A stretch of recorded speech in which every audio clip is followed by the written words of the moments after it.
Ingots, bowls and basins.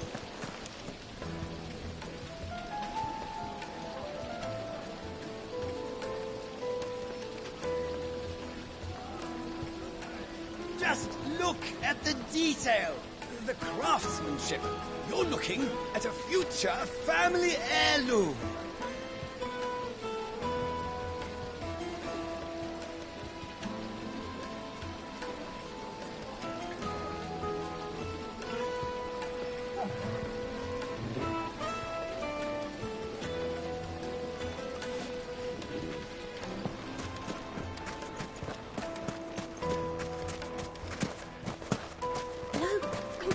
It's gone.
Excuse me. What do you want? The baker sent me to find you. I am a sorry, selfish sod, aren't I? I'm certainly not a baker. Master must have ruled the day he took me in. Time was the sight of the fang used to calm my nerves. But now look at her. I take it you missed the Mother Crystal. I hated her, but she was all I knew. Worked her mines for years. And when she shattered, part of me shattered with her. I had to trade my pickaxe for a rolling pin, but I'm no good at baking. Every loaf I touch collapses. My bread's as hollow as I am. She was the only thing that could fill the hole inside me. Oh, I loved her, damn it. But now she's gone. She's never coming back. What am I supposed to do? I ask her. How does a shell of a man learn to live again?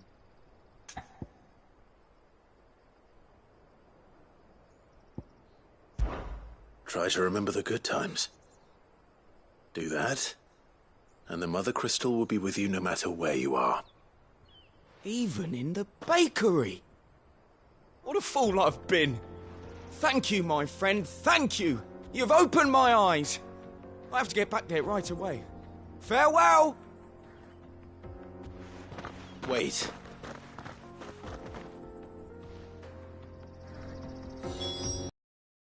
An escort, then.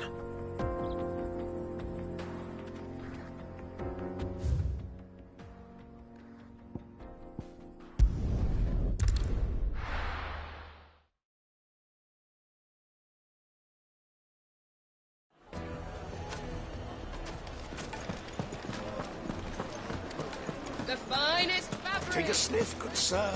Your entrance. Ah, there you are. The man who lit a fire under my wayward apprentice. Though I worry you might have stoked the flames a little too high. He damn near ran me down trying to get to my oven. Master, it's ready. Behold the Drake's Balm. A truly unique creation. I dare say it is. Just look at it. A perfect likeness of the Fang herself. Her steeple peaks, her fulsome spurs, her inviting hollow. True, my loaves collapse more often than not, but what's the Fang without her crater? Why, no Fang at all. And look, inside. She's filled to bursting with a bounty of beautiful crystals. Salt! Crystals! Master, I have found my purpose. I must use my work here to preserve the memory of the Fang. Well, if it tastes half as unique as it looks, I'd certainly say you're on to something. Not only is my apprentice back, but he's finally pulling his weight. With any luck, I might even have a new delicacy on my hands. I don't know how you did it, but you have my thanks.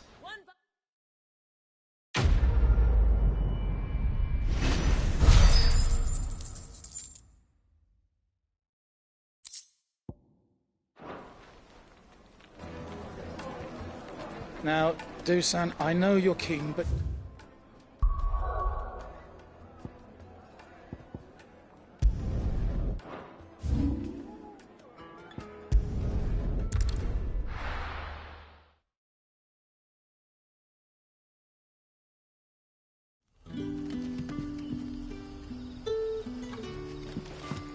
Good day to you. It's all but spent. The crystals we get. We haven't much, but you're free to look.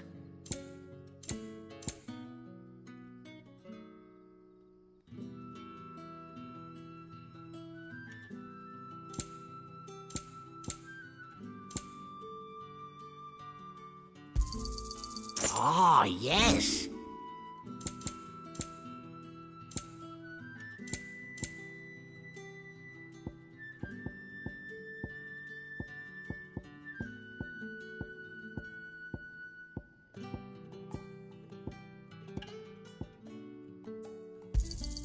Could never have too many.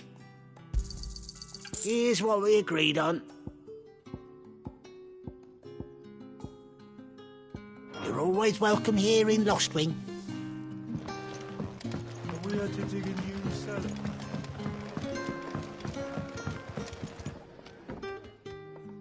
Ah, Clive. Your timing is exquisite, as always. I have a concern which you may be able to assist me with. Go on. There are whisperings afoot of shadowy figures having been sighted outside the village. Rustlings in the undergrowth, suspicious noises. My people fear that they are being watched. It may be no more than a surfeit of nerves, understandable in the current climate, or it may be the prelude to something altogether more dangerous. Given what I hope you'll forgive me calling your nose for trouble, I wondered if you might investigate. Of course. Excellent. You might begin by speaking with the good citizens of Lostwing. Listen to their tales, and make what you will of them. All right. I will.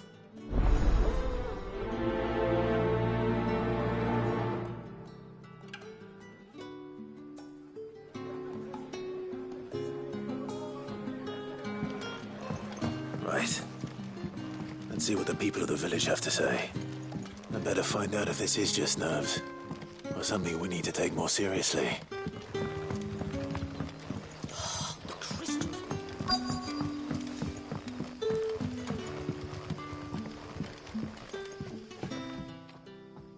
You all right, Sid? Something on your mind? There is actually. Can I ask you something? Quentin tells me people have mentioned shadowy figures out in the woods. Have you noticed anything unusual? Oh, that. No, sorry, can't help you. I heard the rumours, mind, from the lads working over at the vineyard, but none of them has seen anything either. All right. Thanks anyway.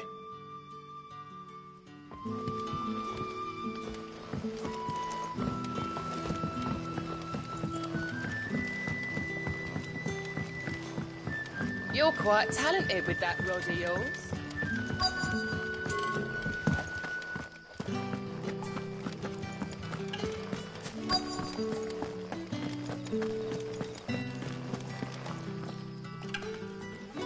Do you have a moment? There's talk of suspicious figures in the woods. Have you seen anything out of the ordinary? No, but I've heard something. Sound of scraping metal, like someone sharpening a sword. Where was this? In Lorbert's Pass. Was out foraging for herbs when I heard it, screeching out from between the trees. Ran back here as quick as my legs would carry me, and I ain't been back since. I see. I'll look into it. Thank you.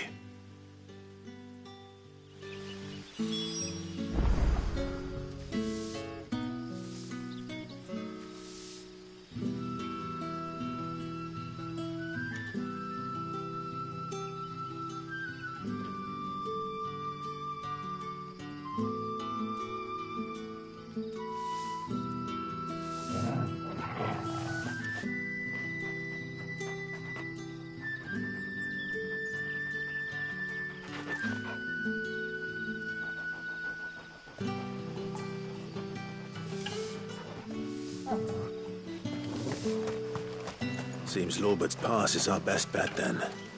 What do you say, Torgal? Shall we go and investigate?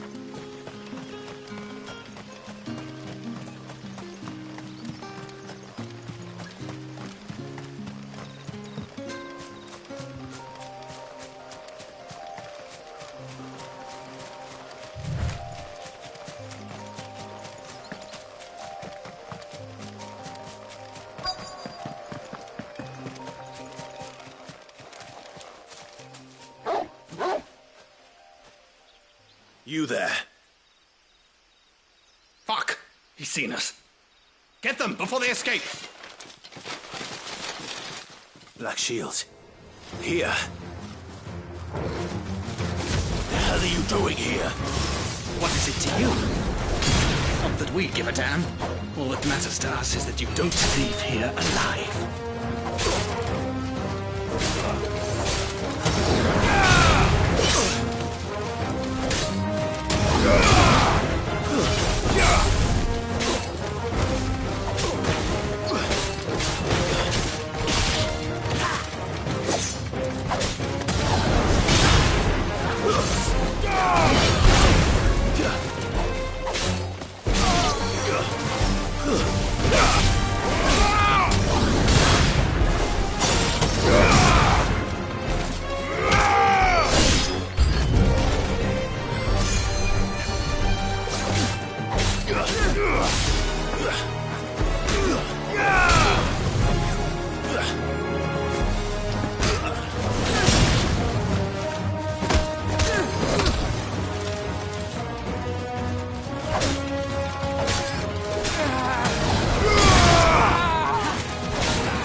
Farewell.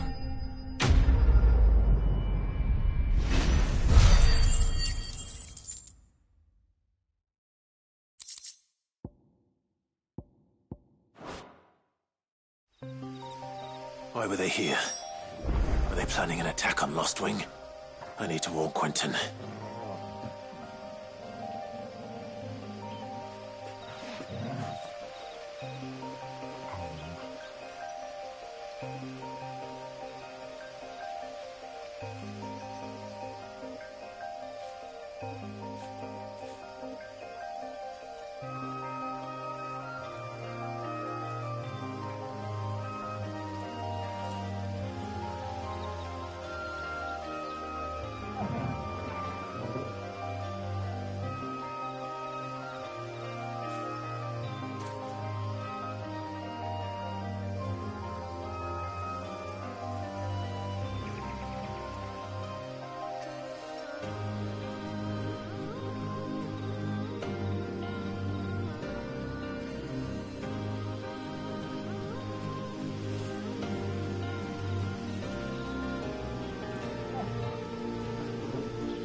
Good day to you. It's all but spent.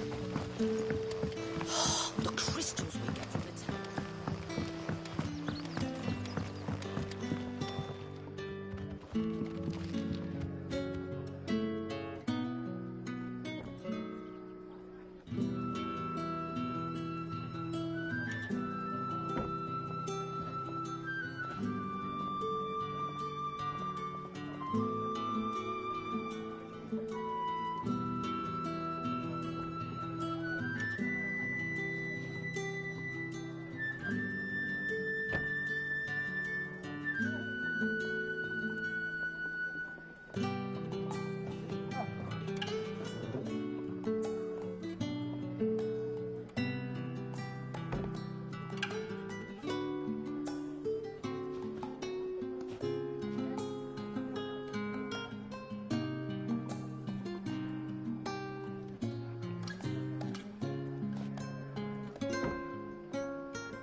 Clive, how goes the hunt for our sinister figures?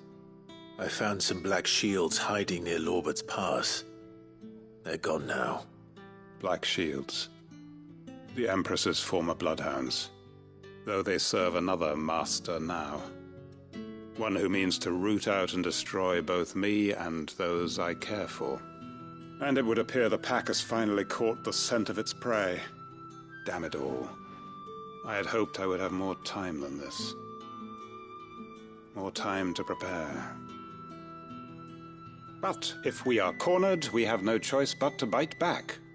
And bite back we shall. I'm sorry. You're going to need to explain. Who did the Black Shield serve now? And why would that person want you dead? Because I want him dead. Who? The former Lord Chief Justice of Sanbreque. All that I have built here is for him. I don't understand.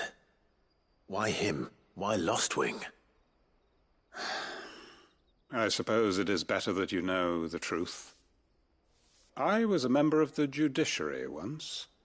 So sickened was I by the injustice of this world, I swore to fight it.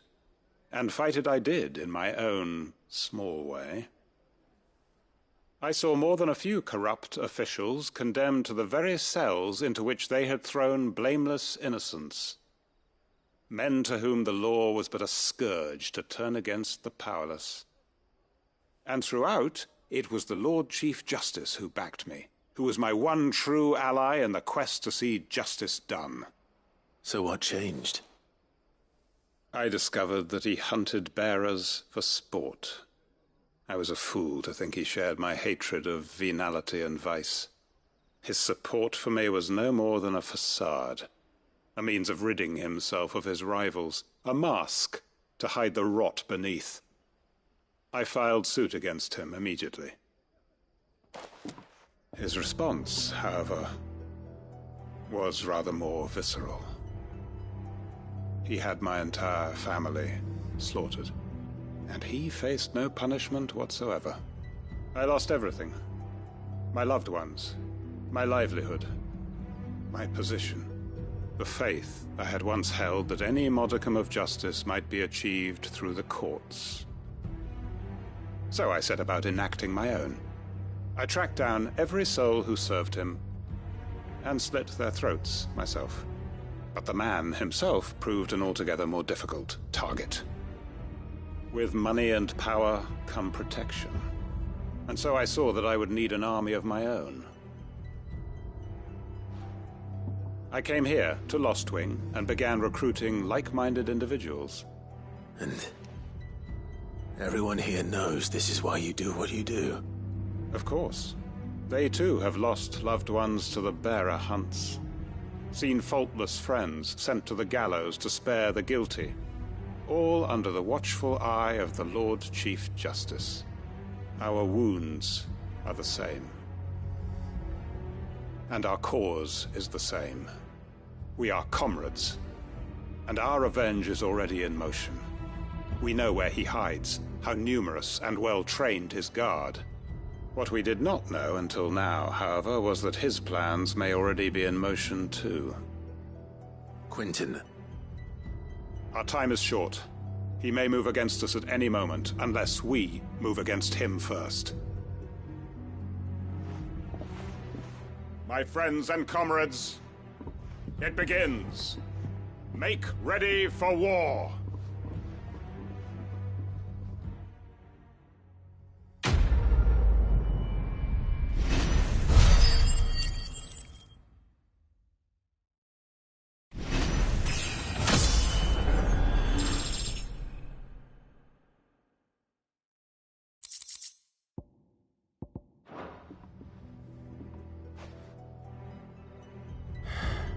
I'm not going to change his mind.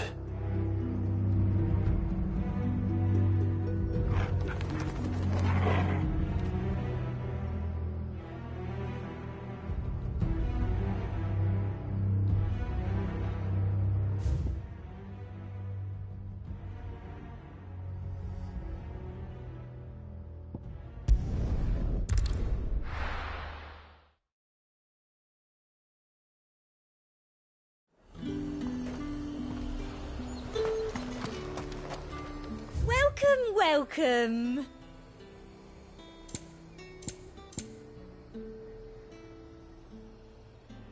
I'll be here if you need me.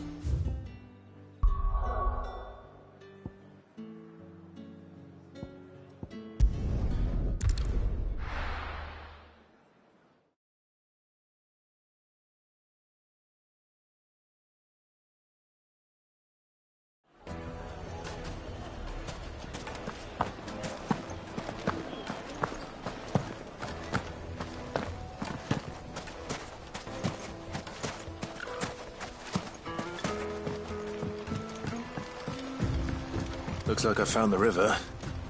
Now where's Gav?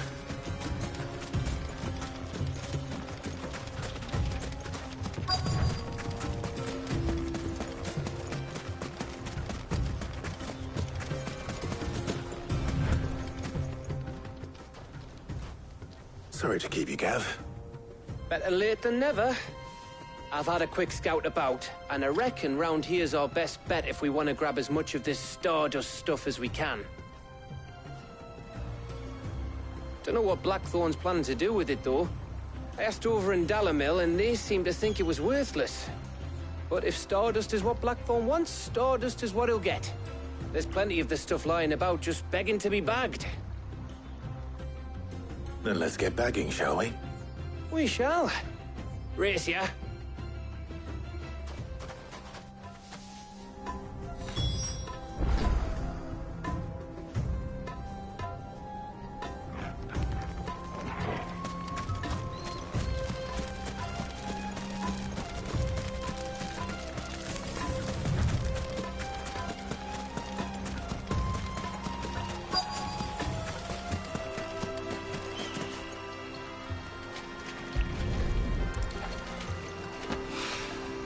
So this is Stardust. It just looks like black sand to me.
That should be enough for now.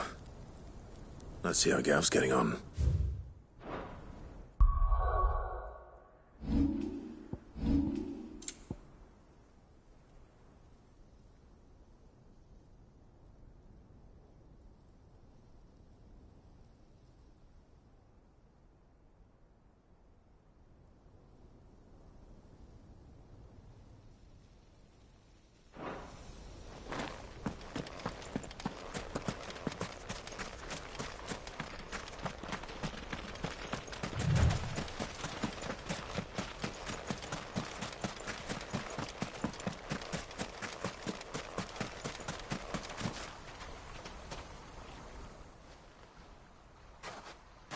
You finished? How much did you get? Enough. I hope.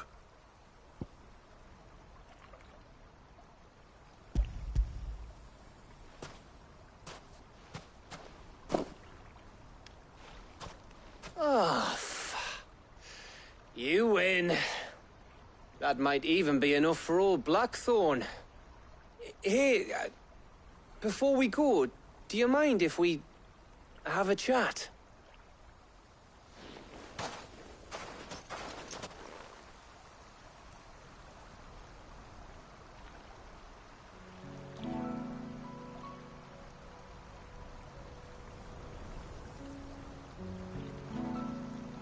Feels like ages since we had the chance to talk.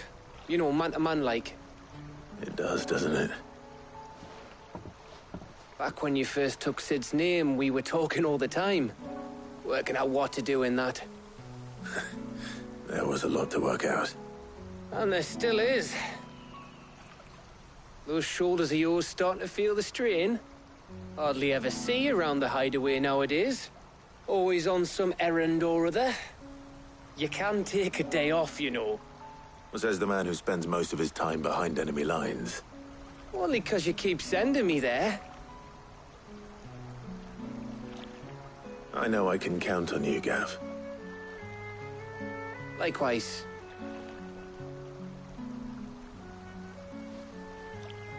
So you keep sending me wherever you need to, and I'll keep going.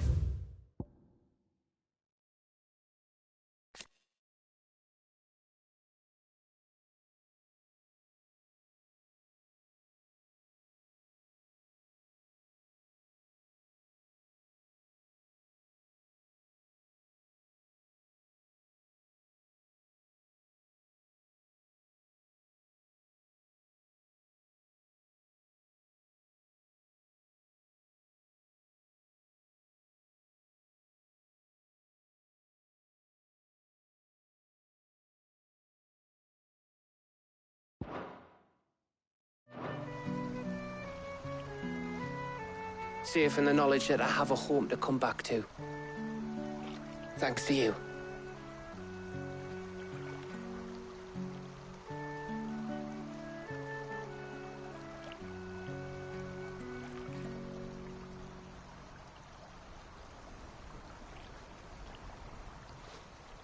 Right. That's enough soppy shite for one day. We'd better get this lot back to Blackthorn before he slings his hammer at someone. You go on ahead. And try to get some rest once you're there. Oh, I plan to. Believe you me. After Blackthorn gets what he needs, of course.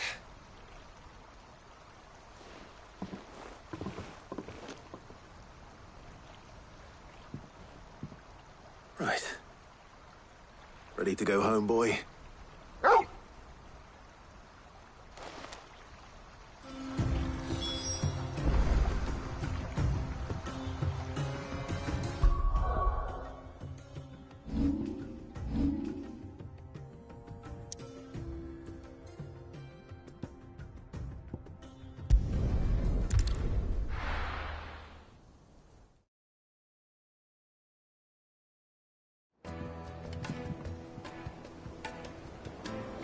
Let's hope this is all Blackthorn needs.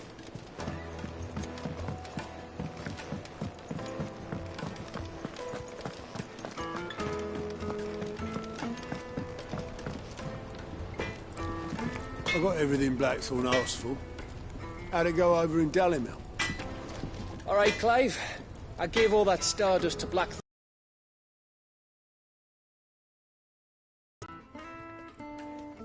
Blackthorn. Got everything you need? Yeah. Yeah, I do. Cheers for the stardust. Should be enough to be getting on with. We should go out on maneuvers together more often. You know, it beats sneaking around on your Todd all the time. I'll make a start on putting this thermal plating together then. It will take some time, mind. So if you've got other things to be getting on with, I could do without you breathing down my neck. Thank you, Blackthorn. I'll let Mid know construction's underway.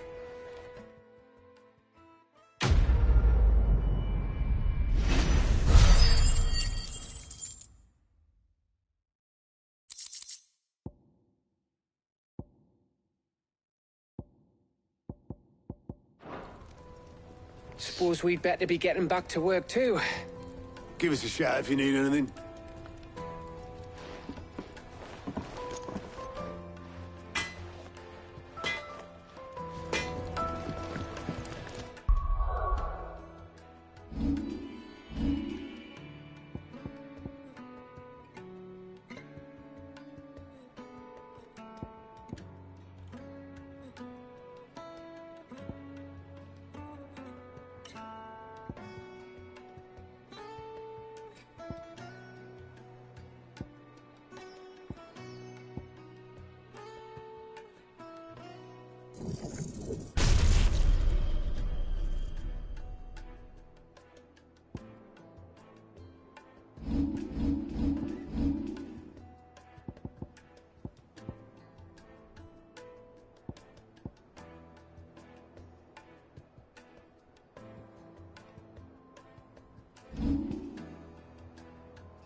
Crack the crystal too?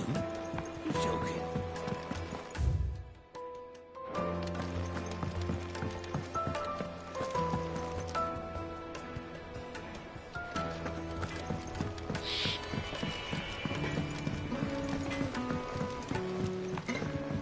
I went up to give some breeze to the chocobo.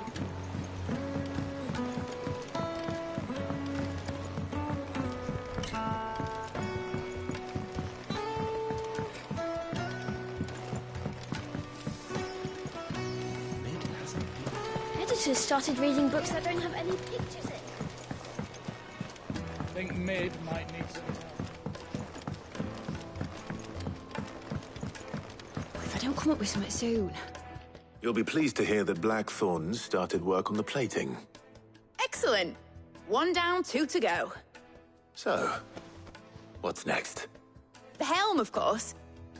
For this, we'll be repurposing fallen scrap. Salvage from the ruins? I thought that material was all but impossible to work. Ah, but we don't have to. I'm sorry. Just so happens there's one particular ruin that's broken into exactly the right shape and size pieces for what we need. What's the name back there? I'll give you all the details. What's her name? Right.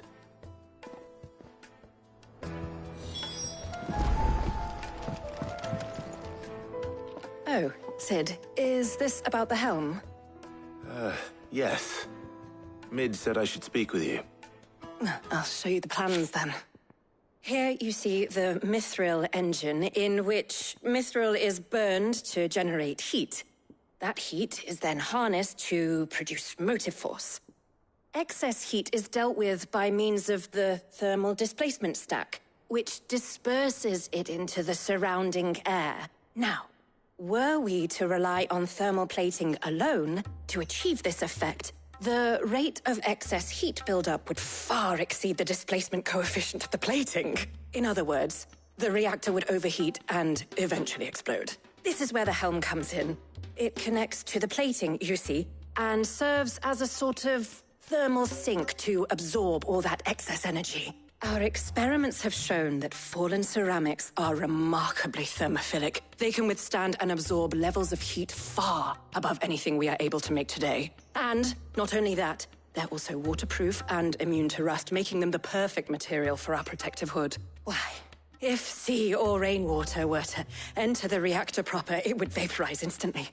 The forces produced would tear the ship from stern to... You can stop there. I understand. Mid said we might be able to use parts of a fallen ruin. Where would I find it? Ah, yes. It's in...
Lorbert's Pass, near Lostwing. The thing is, well, I probably should have arranged to have the pieces we need brought here sooner. You see, a certain unwanted visitor has taken up residence there. It's no longer a matter of just walking in and taking them. It's, going to be considerably more dangerous than that. I see. Then I suppose I'd better deal with this unwanted visitor for you. Would that help? Oh, very much. Thank you, Sid. I'll gather my team and head there right away. We'll meet you outside the ruins.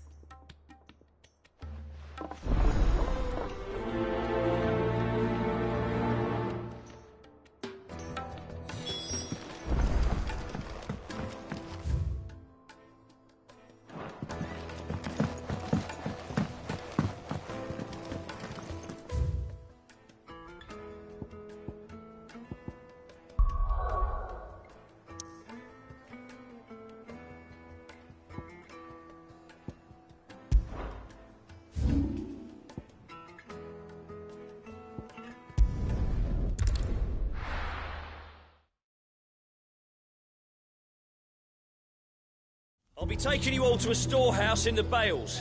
Leave anything you don't need behind.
I'll be taking you all to a storehouse in the Bales. Leave anything you don't need behind.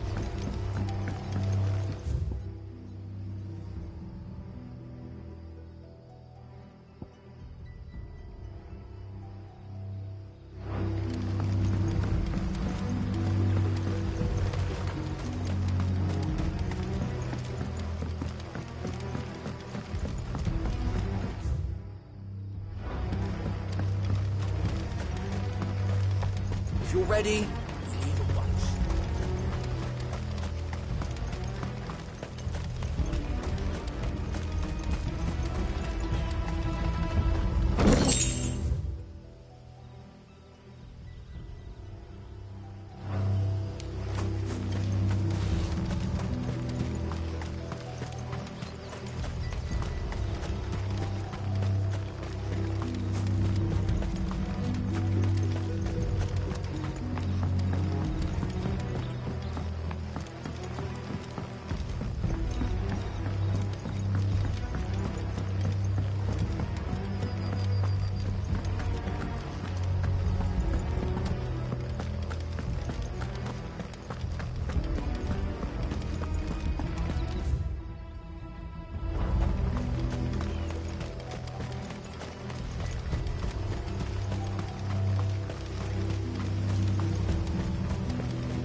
Faster!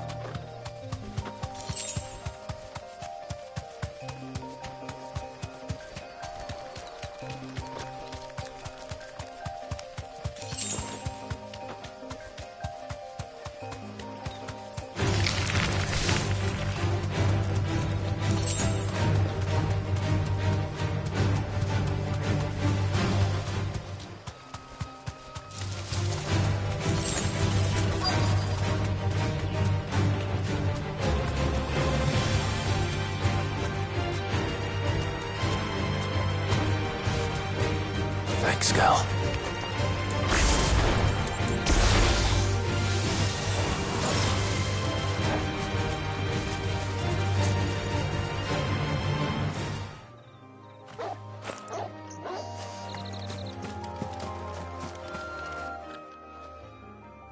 Oh, there you are, Sid. Thanks so much for coming. The, ruins are just over there, as is the creature I told you about, I'd imagine. Would you mind? Of course. I'll be right back.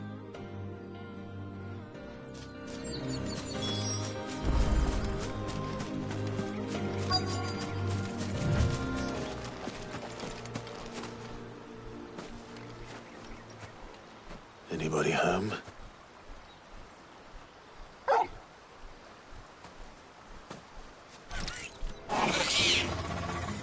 This must be our unwanted visitor. Time to go. Attack!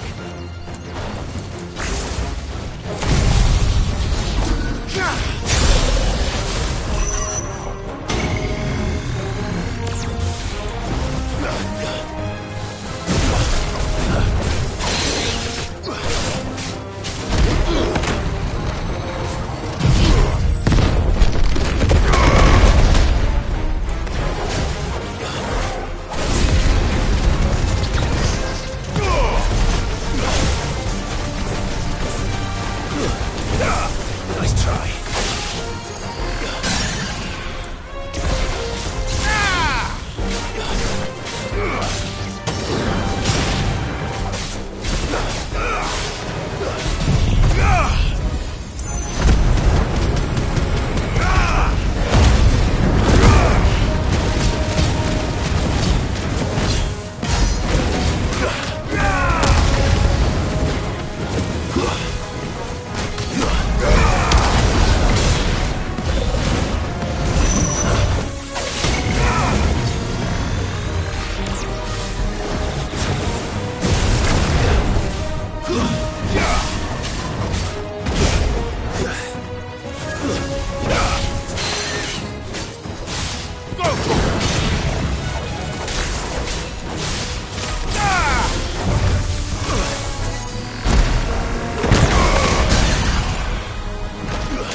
It's over.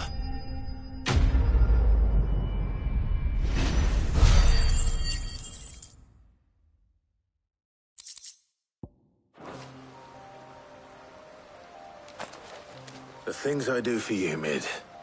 Sid! Oh, thank goodness you're safe. You shouldn't have any trouble now. Indeed. Well, don't let us keep you. We'll, see that everything is transported safely back to the hideaway. All right. I'll let Mid know you're on your way.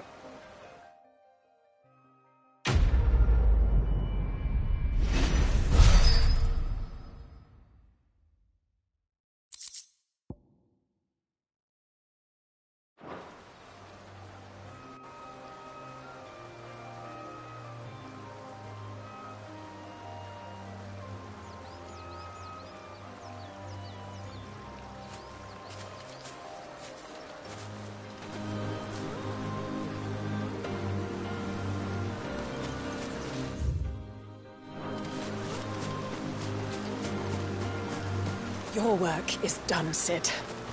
We'll take care of the rest. Let Mid know she'll have her helm very soon, would you?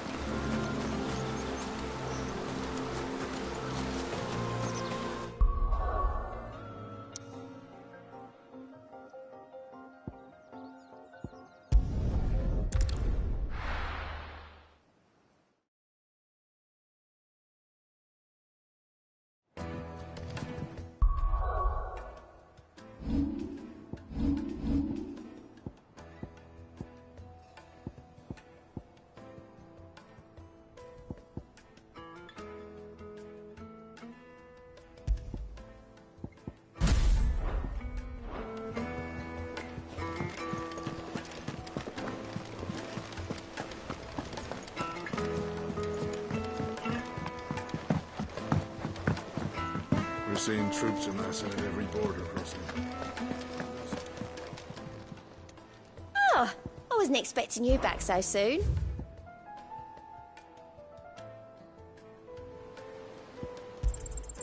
You earned this.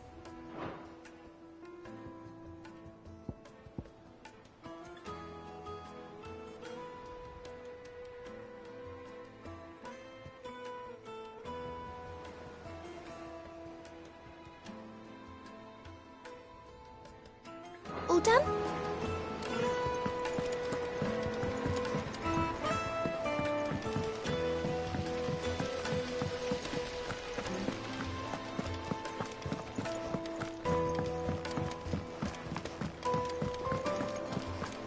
Think Mid might need some help.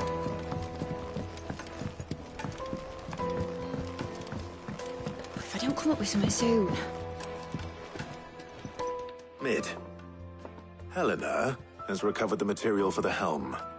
She'll be along shortly. Excellent. Another job well done. And just one remaining. Right. Right, the shielding. This one's a bit of a bugger. How so? The plating's enough to stop the engines going pop, but those things will still be spitting out enough fire to set the rest of the ship ablaze. Which is why you need proper shielding. A prison for the dragon's breath that's blazing away inside. I thought a triple thick layer of tempered steel might do it. Or more of the stuff that the Fallen use, but they'd both be too heavy. The helm and the plating are bulky enough as it is. Add any more weight and the whole ship would be at the bottom of the briny before we'd even started. I need something light. But I've racked my brains and I just can't think what would do it. Well, if I were in need of obscure knowledge, I know whose counsel I would seek. Harpocrates. Tomes? Yeah, well, I'd thought of that, obviously. I've got all the details written down here. Can you take this to him, see what he makes of it? Right away.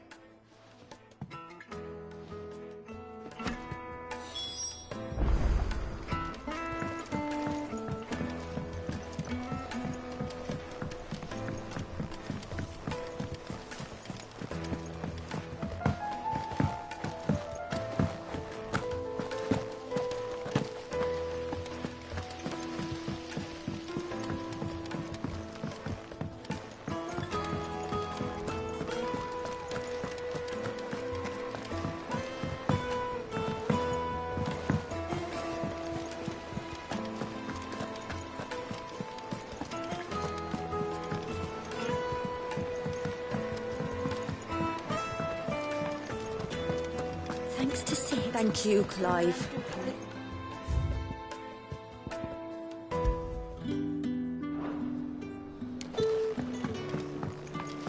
The nobleman who visited.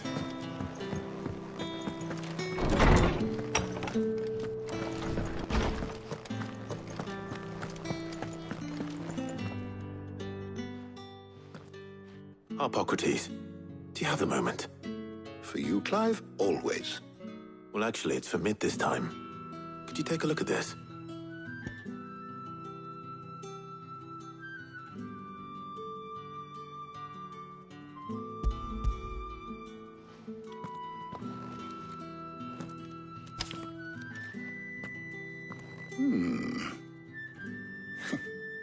Shielding for a mithril engine?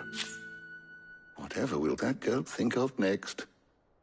And what are these notes around the edges? She has some specific requirements for the materials. The shielding needs to be able to resist extreme heat on the inside, and yet remain cool enough on the outside not to set the ship alight, while also being light enough not to sink it. As you can imagine, she's struggling to find anything that meets her needs. I see.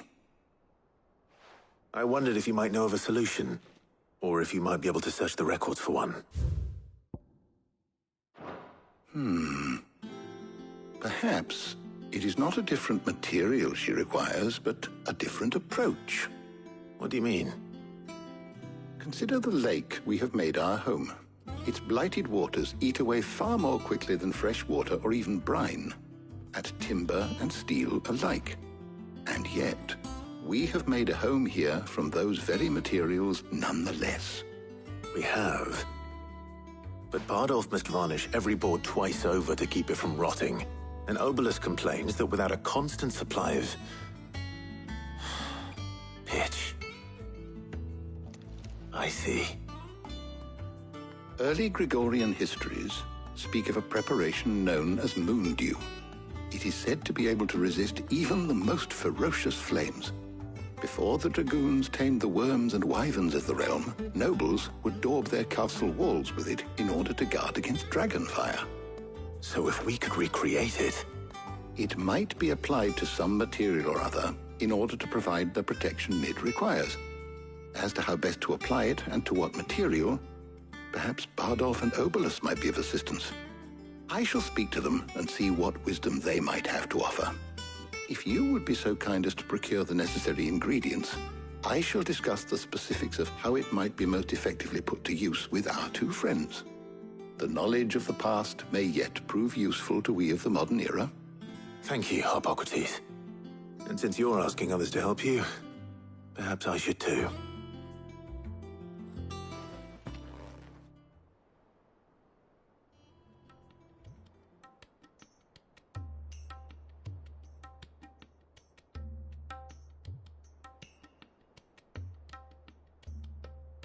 So you need a hand, do you? We do. I'll be heading to market for the ingredients we need. I could do with some help. And some company, too. The other can assist me in researching how best to prepare the shielding itself. Can we count on your aid? Always. Well, if Jill's game. Thank you. I am sure either of these fine young minds would prove indispensable in my research. I leave the decision as to who will go with whom in your capable hands, Clive.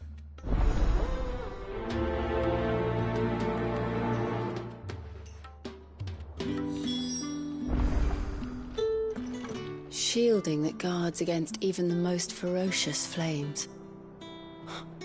We could have done with some of that on Drustinus. I doubt I would have survived that place with or without it. A trip to Northreach, though, I think either of us could handle.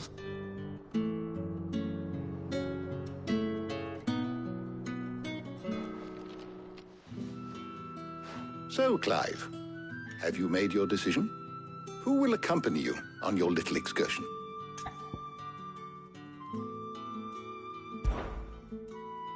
Very well. So then, what do we need to find? I have taken the liberty of preparing a list. Here. White chocobo eggs. Pepio nuts. Are you sure this list is right? Everything on here seems very edible. I would have thought the ingredients would be a little more exotic.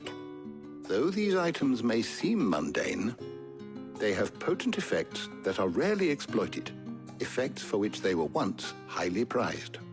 So much so, in fact, that they were harvested almost to extinction, hence moon dews having fallen from favor. Now, of course, they can be obtained with ease. You should be able to find everything you need at the market in Northreach. Is that so?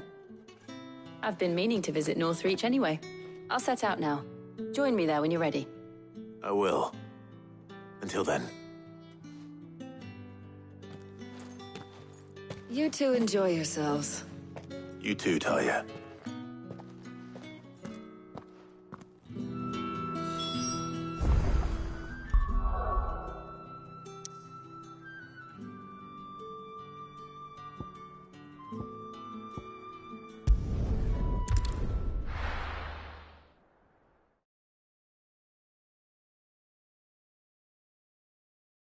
Now, where's Jill?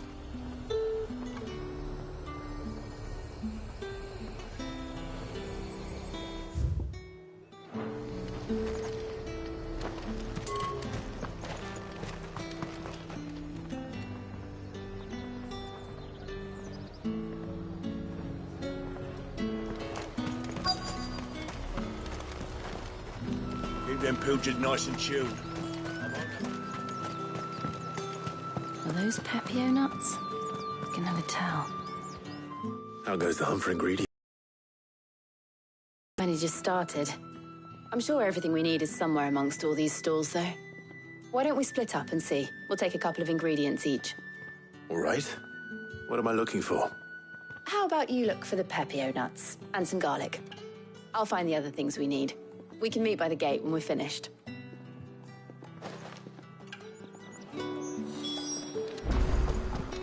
Up! You'll not find a bruised pimp. Fresh cuts! Come and get them before they're gone. You haven't much, but you're free to look.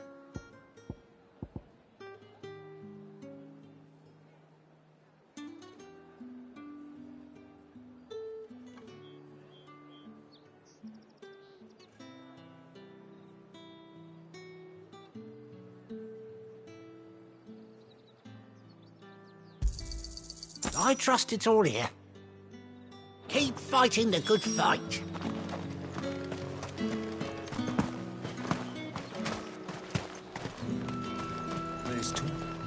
What do you want?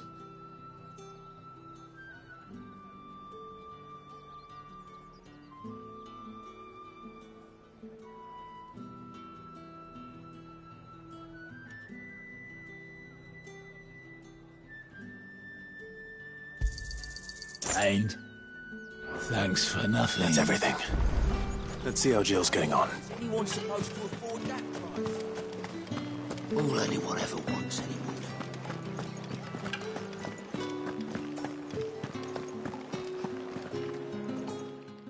Did you find everything?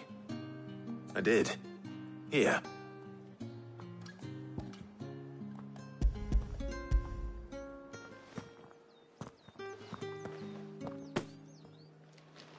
Garlic and pepio nuts. Perfect.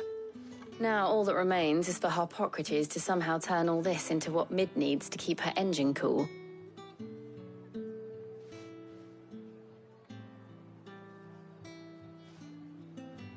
But before we head back, would you walk with me a while?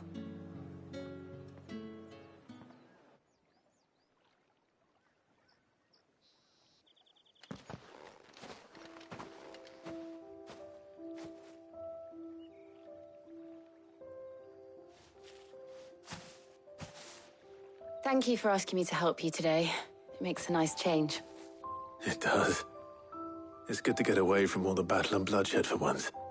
Just being here reminds me of when we were children. Do you remember? Walking down Market Street in Rosalith, taking in the sights and smells. How could I forget? What with Torgal's antics. Remember how his nose would prick up at the scent of sausages? He'd go racing away and we'd have to go running after him. We wouldn't catch you now, would we, boy? Was there anything you wanted to buy for yourself while we're here? There was, yes. Well, sort of. Molly in the kitchens told me about a place that sells particularly good pies. Thought you might like to share one with me. I would. Thank you. And I saw some bread.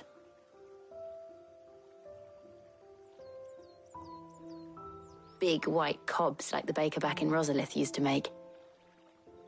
What do you think? I thought we might get some soup to dip it in. But then I tried a slice of the butcher's dry-cured ham and it was just... oh! You all right? Sorry. It's just... you're right. I really do feel like a child again being here with you.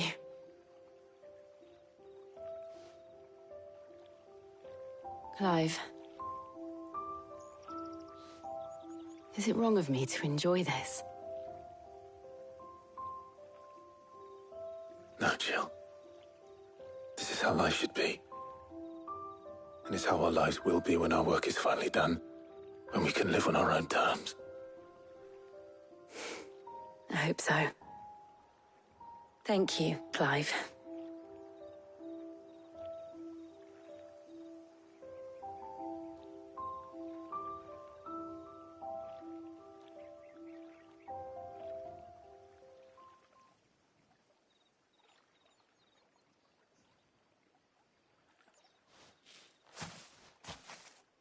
Well, I suppose we better be getting back. I need to give these ingredients to Harpocrates and Talia. I'll see you at the hideaway. Take care. I will. You too.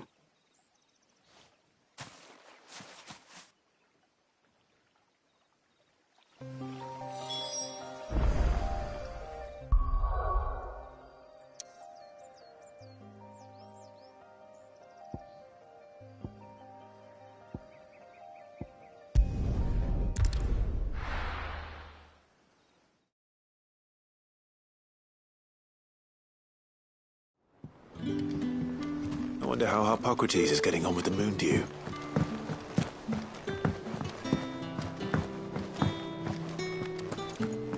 Thanks to Sid.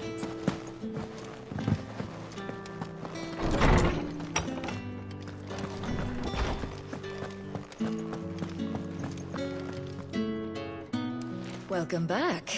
I hope you two had fun while I was busy helping Harpocrates. Ah, Clive. Harpocrates has all the ingredients. We were just waiting for you. How's work on the shielding progressing, Harpocrates? Well, very well indeed. And thanks in no small part to your kind assistance. I was just explaining to Tarja how we might best go about preparing the moon dew. And now that we have all the ingredients, we may begin. You can count on me. I've mixed more than a few mysterious concoctions in my time. I'm sure you have. What about the shielding itself?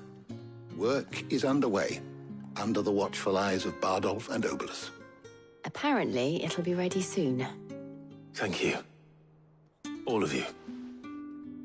Right then. Jill, would you join me in the infirmary? Many hands make light work and all that. Of course.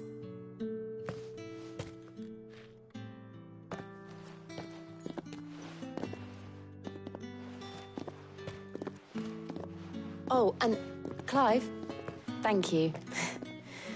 It was nice, just being with you.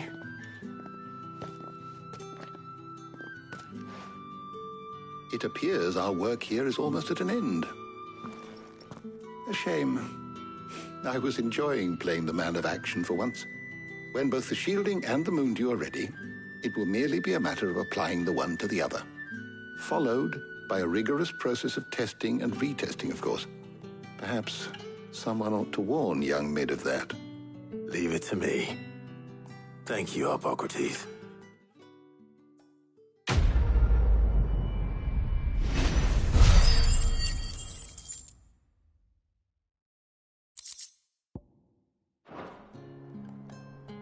Well, I better go and give Mid the good news then. Is there something I might assist you with, Clive? I have compiled some new entries, if you would like to see them. You wish to study the tomes?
door to the shelves shall ever be open.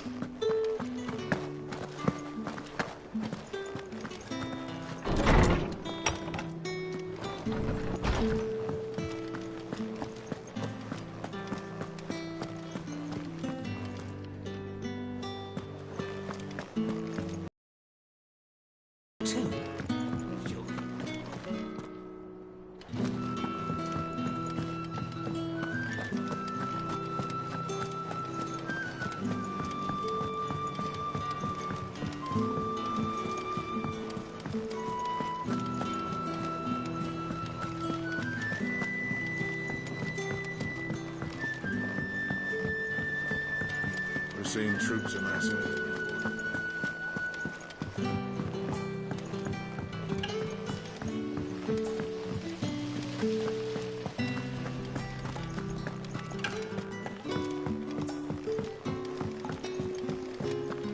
I think Mid might need some help tidying up.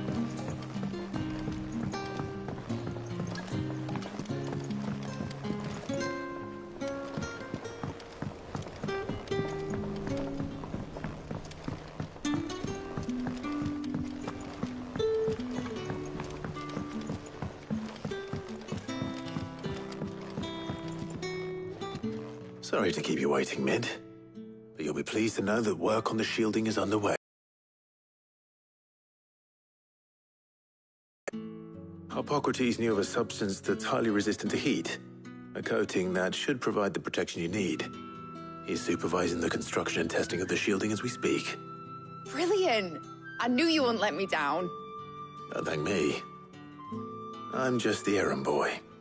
Right then, better start working out how to bolt all these bits together. To the Black Hammer!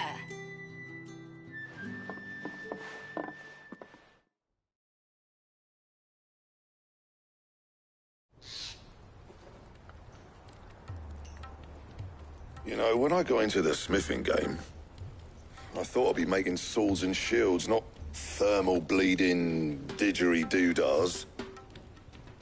Displacement stacks. Same difference. Whatever you call it, I ain't putting it together in here. It's cramped enough as it is. Let's take this outside. Mid, you get all the parts lined up on the deck. I'll take care of the rest. On my way! Oh, and bring me the biggest hammer you can find. This is gonna require some precision walloping.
It's finished! It's finally finished!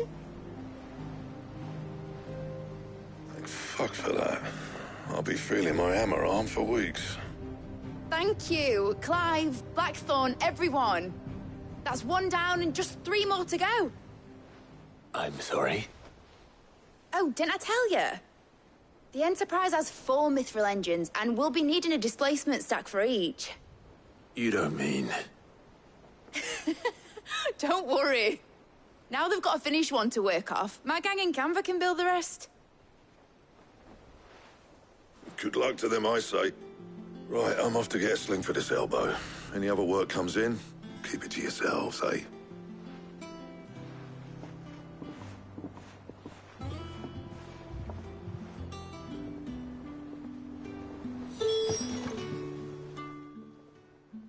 What's the matter? Nothing. Just Daydreaming. Thinking about the Enterprise sailing off over the horizon to shores unknown. Searching for a land untouched by the Blight. Just like me and my dad planned. So if the worst came to the worst and every scrap of soil in the Twins turned black, we might still have a chance. That's what she was meant to be. You see, one last chance just in case we needed it. But now she's so close to being finished, I've realized I don't want her to be that. I don't want her to be just a lifeboat for us to cling to if things get desperate. I want people to sail aboard her by choice, not from the lack of it. In a world where we're not just trying to survive, but where we can actually live. I'm working on that. And I'll do everything I can to get you what you want. Don't you always? All right. My mind's made up. As soon as the Enterprise is fit to sail, I'm putting her under your command. Sod our plans, I'm trusting in yours. Are you sure about this? Something tells me it's what my dad would have wanted. He'd be proud of you. You were gonna visit his grave, weren't you? I was. And you can come too now that your little project is finished. Right. There's just one thing I need to finish up first. Won't be a mo. All right. I'll let Otto know you're coming. Meet us in the mess when you're ready. Aye, aye, Captain.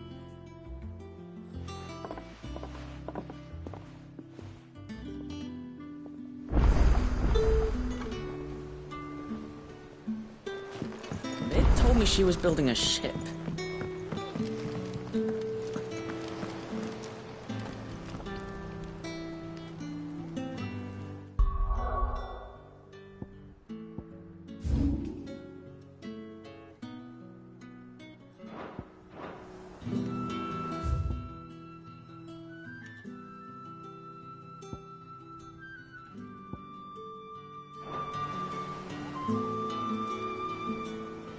All right, Clive. Asterix. We'd finished sending half the hideaway traipsing across the Twins, has she? I swear, that girl'd do anything to put off visiting her old dad's grave. No excuses now, though, eh? Not quite. She said there was one final thing she had to take care of. I'm sure she'll be finished soon enough. She said that? In those words? She did, yes. Clive? Were you born yesterday or something? There is no thing. She'll probably be halfway to Canva by now. Mid. I might still be able to catch her.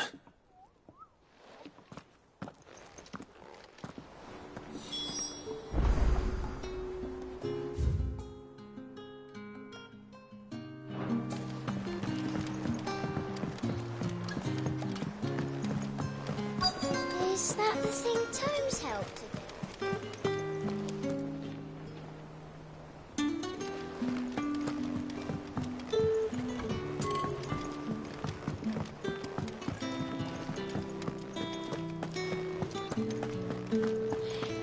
He cracked the crystal too.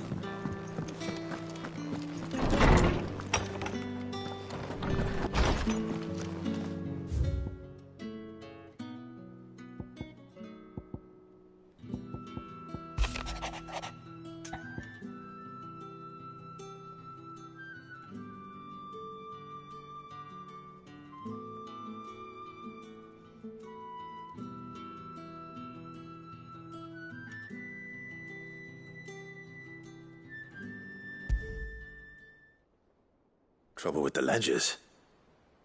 Shouldn't he be asking Otto for help?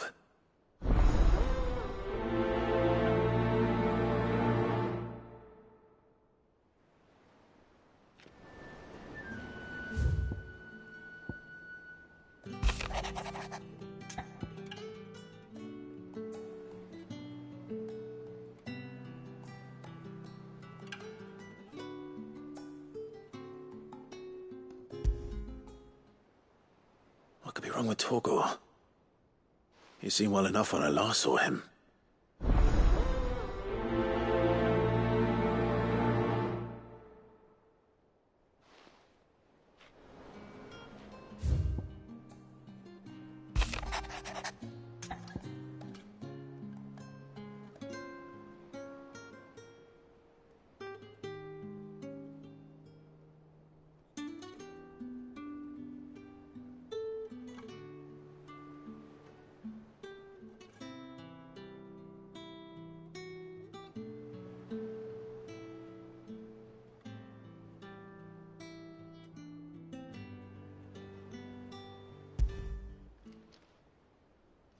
Hopefully it's nothing.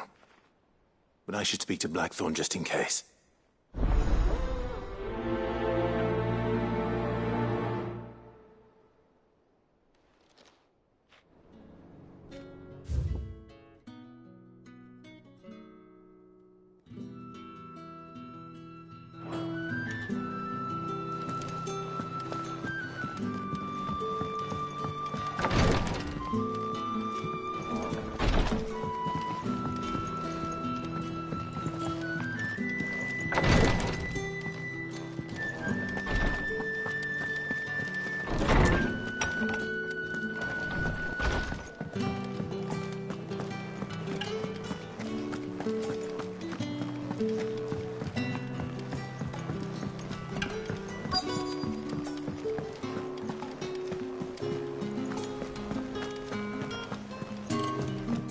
Mid told me she was building a ship.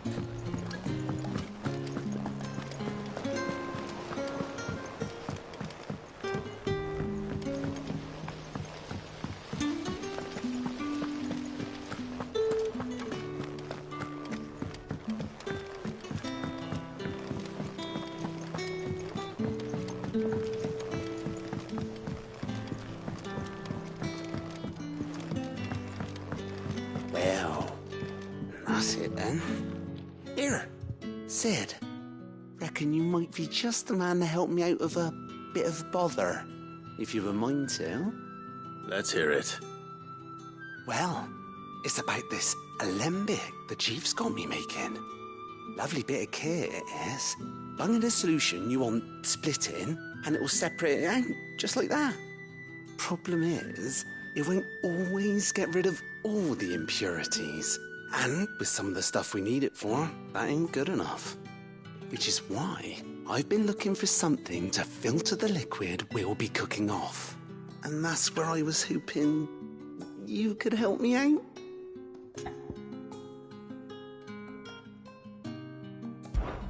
I imagine Ty could get some use out of this alembic too. Distilling medicines and the like. All right. Why not? Proper job! So what exactly do you need for this filter? Nothing but bomb ash'll do, says the chief. Gave me a sample she'd obtained from the university stores. Couldn't believe my eyes. You pour the blackest blight water through it, and it comes out clear as a mountain stream. So, I did a bit of reading about where I might be able to get hold of some. And do you know what I found out? It's only the blimmin' bones of a bomb king. They leave them behind when they die, see? I take it that's where I come in. If you wouldn't mind. I saw a billet on the hunt board for one just the other day. Would have gone myself, but, well, fighting dirty great balls of flame ain't exactly my forte. You, on the other hand... All right. I'll see what I can do. Thank you kindly. And good hunting, eh?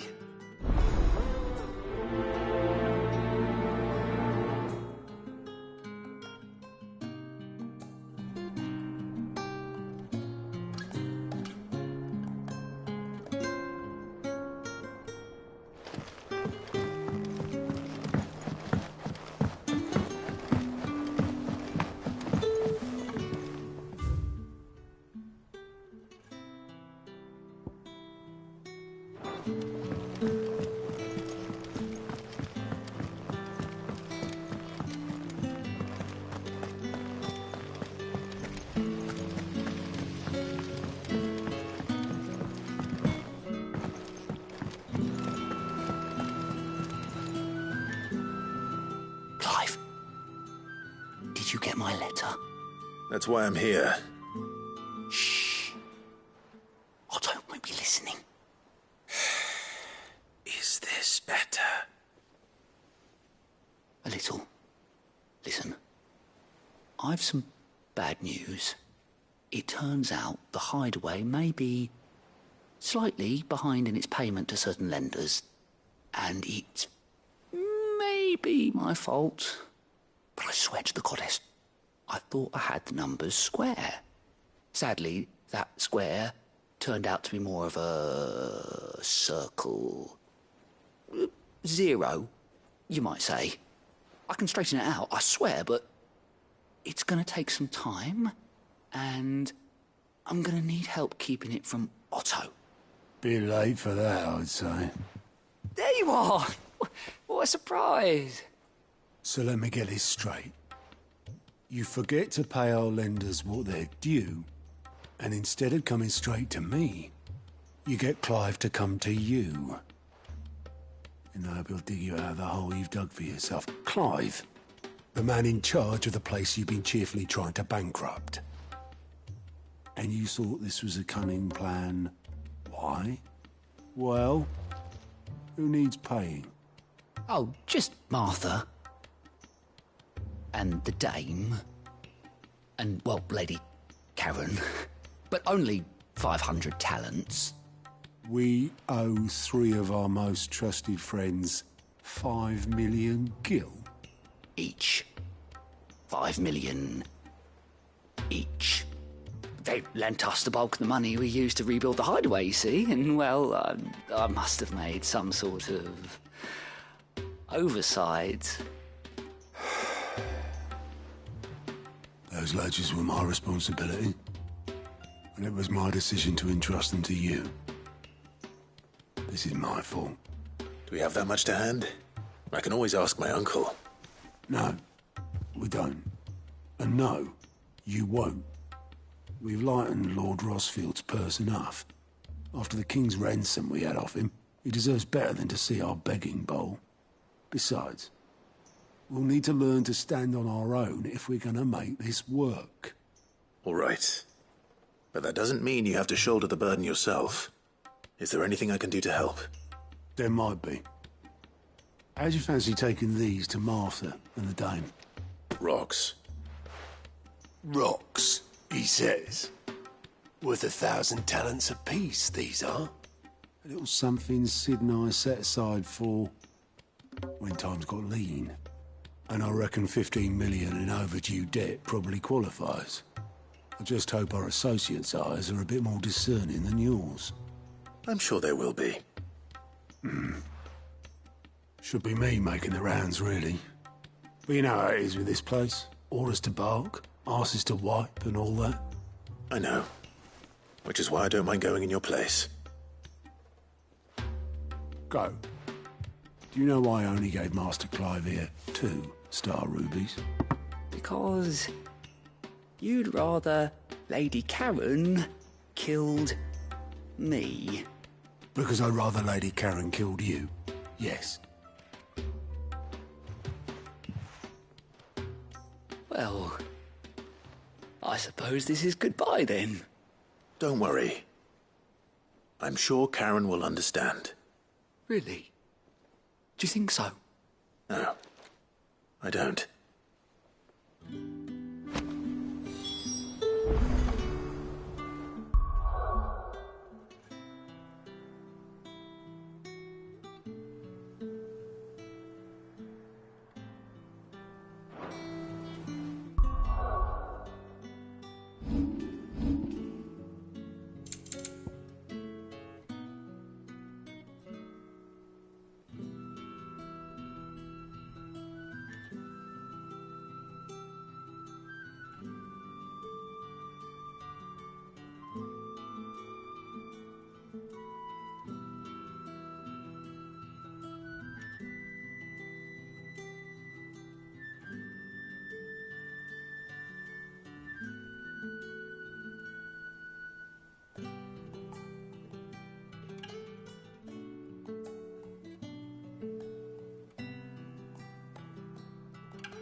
told me she was building a ship. Is that the thing Tomes helped?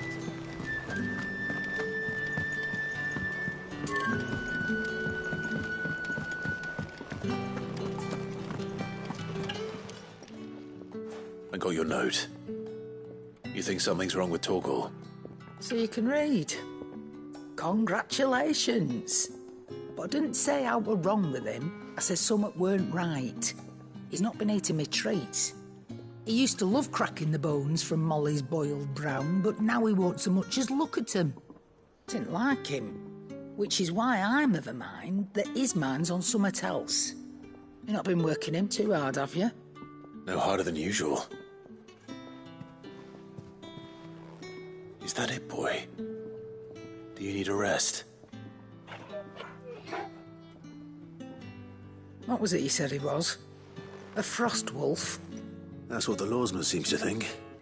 Then maybe this all has something to do with whatever it is that's woken inside him. I suppose things have been different since Rosalith. Perhaps Hippocrates knows something. Instead of everything, you mean? Perhaps.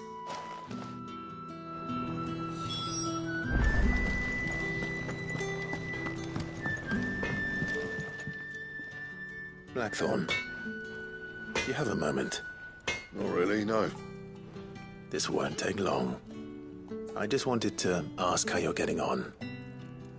August was worried about you, that you might still be doubting your craft, even after learning the trick of that cuirass.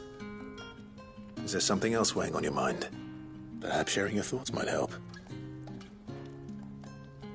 That bastard's like a dog with a bone. Still, you've got a keen eye, I'll give him that. He's just, well, Karen showed me something. Something I've never seen before. And that was? A sword. An odd-looking thing with a single-edged blade. The metal itself wasn't anything to write home about, but fuck me. The edge on it. You could slice a man clean in two with a weapon like that, and he'd be halfway home before he even realised he'd been cut. So that's what's troubling you? Nah. Not troubling me exactly. More distracting. Can't stop thinking, how do you get an edge that sharp? It's driving me mad. And if you knew how to do it, we could arm the curse breakers with even better blades. That's about the size of it, yeah. I'll see what I can find out. Sharper swords are always welcome. And we can't have our master blacksmith being distracted. You're a soft touch, you know that. But I can't say I'm not grateful for it. Good luck, eh? Thank you. Let's see what Karen knows about this sword.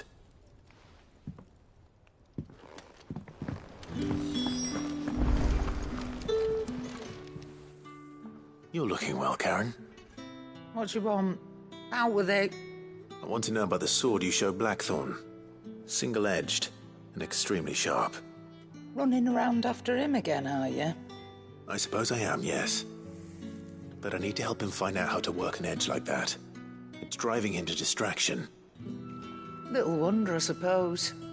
There's not many like that make it as far as the twins, and those that do go straight into private collections. Which made it nice and easy finding a buyer. Can you tell me who bought it? Where is it now? You think I tell people who my clients are? Suppose you're not likely to go nicking him off me, are you now? Fine. If you stop mooning at me like that. Lord Ignac's the man you want. Dalmekian bloke. Collects weapons and the like. And he's got more money than sense, which is why he's one of my favourite clients.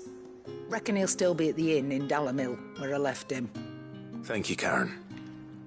Oh, and he's a touch eccentric, if you take my meaning. I appreciate the warning.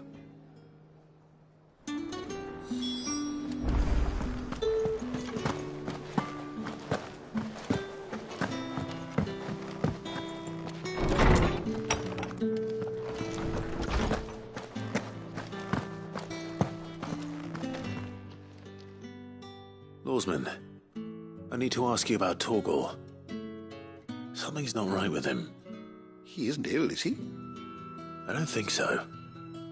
But according to Lady Karen, he seems to have lost his appetite, which is certainly a new development.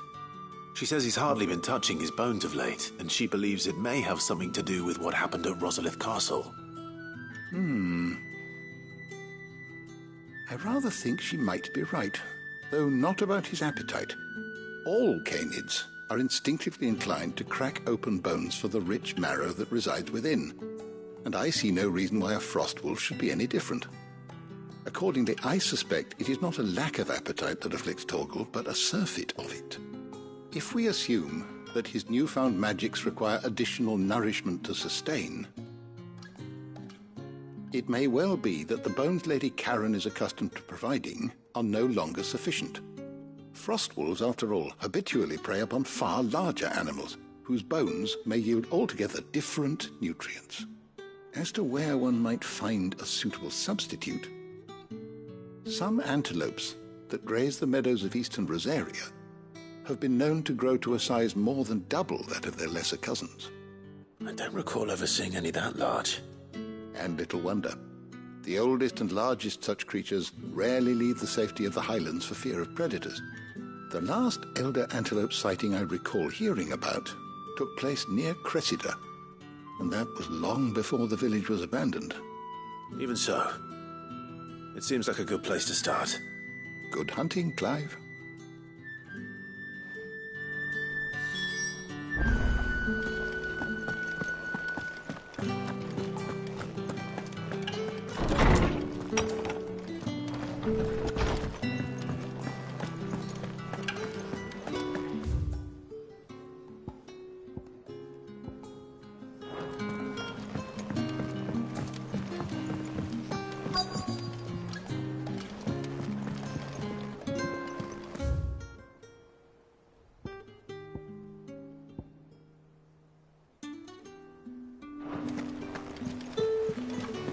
Is that the thing Tomes helped to do? Ned told me she was building a ship. Hugo Kupka's dead, isn't he? We don't have... Oboleth, have you seen Mid? Yep. In a boat, going that way. Then I'm too late. Oh, you in a hurry and all, are you? Oh, I offered to take her across, but she wouldn't wait. Just paid for a dinghy and rowed off. Oars going like the clappers. Got some life in her, ain't she?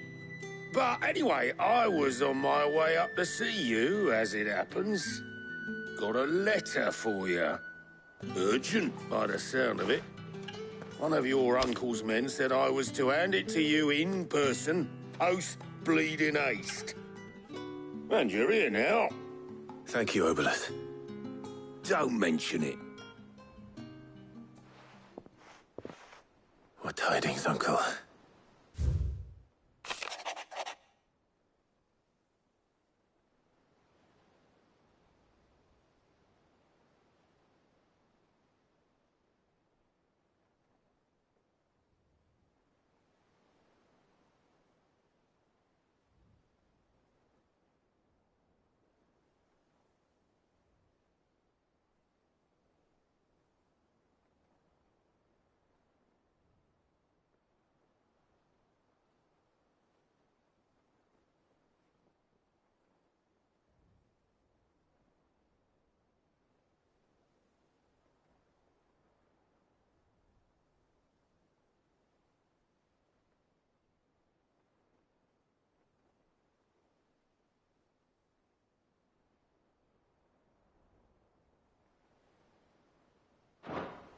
Trouble in Canva. Well, I'll need someone to keep an eye on Mid.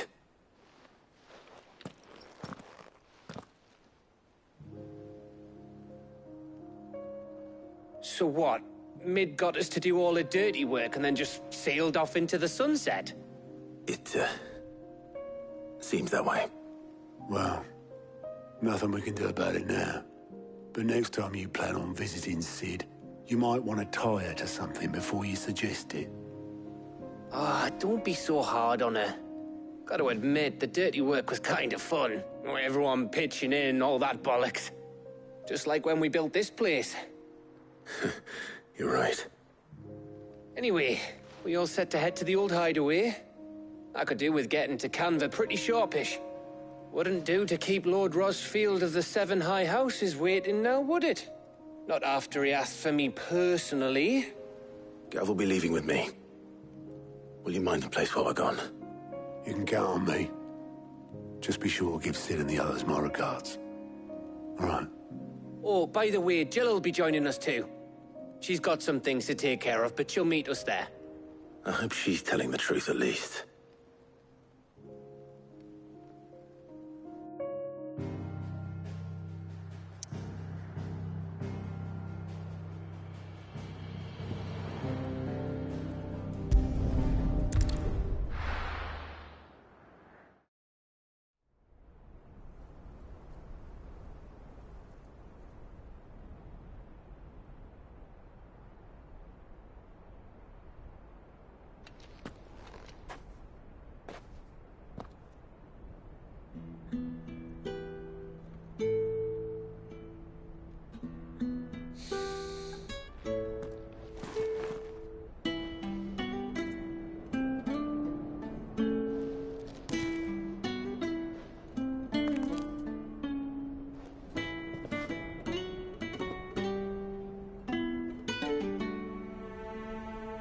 Well, Sid, I remember what you told me. That if no one is listening to what you have to say, you may as well not say it.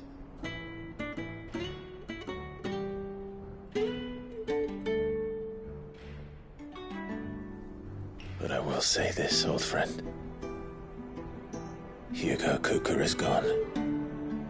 His shadow looms over us no longer. It's a pity the Phoenix can't be in two places at once. If he'd have been with us, maybe he could have done something for the lost. Not even the Phoenix can bring people back from the dead. Life has a beginning and an end. So we must live while we have the chance. And not as slaves to the crystals, but as free men. May we join you?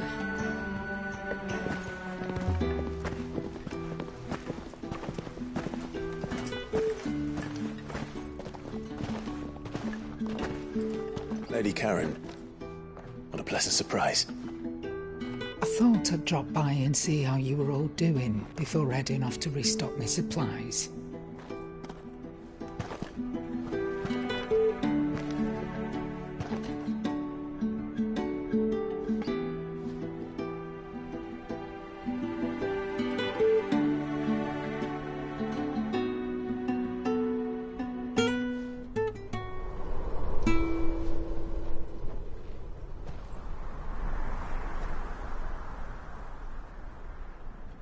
It wasn't the most scenic view back then, but it were never as bad as this. I know. The blight marches on.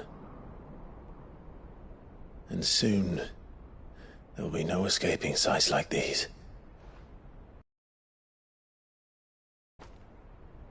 So our mission remains unchanged. We cannot stop until every Mother Crystal is gone, and their thirst for ether with them. The only one that remains in Storm is Drake's Tail in the Crystalline Dominion. Our next target. We're going to Twinside. It's the capital of the Empire these days. I wouldn't like to think how tightly guarded they've got the place. Not that that'll stop you.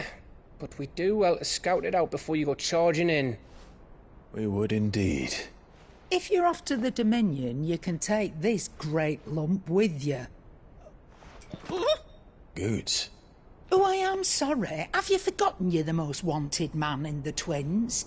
I thought you might like to disguise yourselves as the attendants of a travelling trader, assuming you've no better ideas.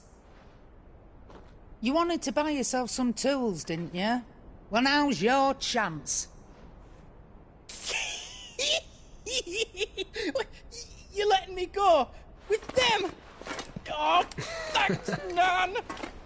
Stop that! You'll break me bones, you great galoot!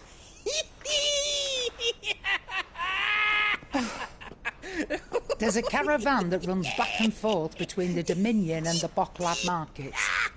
It's managed by the Merchants Guild. Just show them Goots' traders pass and you'll be on your way. It'll be a damn sight less risky than footing it the length of the Crystal Road. That's for sure. Thank you, Karen. And glad to have you with us, Goots. Okay then. I'll get me things and I'll meet yous there. See yous down in Bocklad. Get off! Me poor fingers! Jill, you're with me. Understood. And Gav? Already on my way, Captain. Be careful. Aren't I always?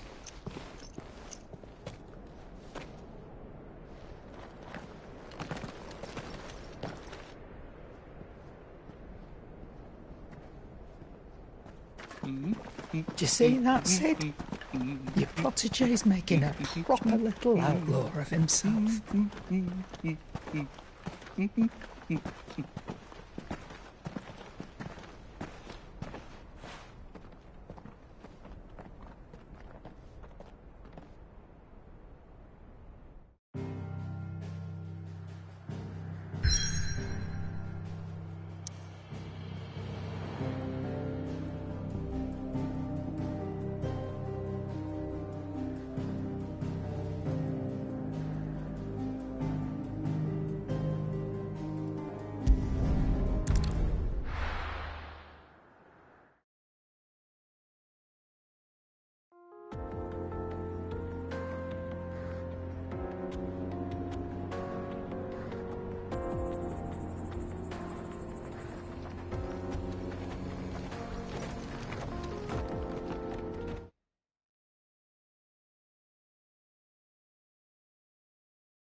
How are you feeling? Better. Thanks to Taya. I'm glad to hear it. And Torgal helped too. Didn't you, boy?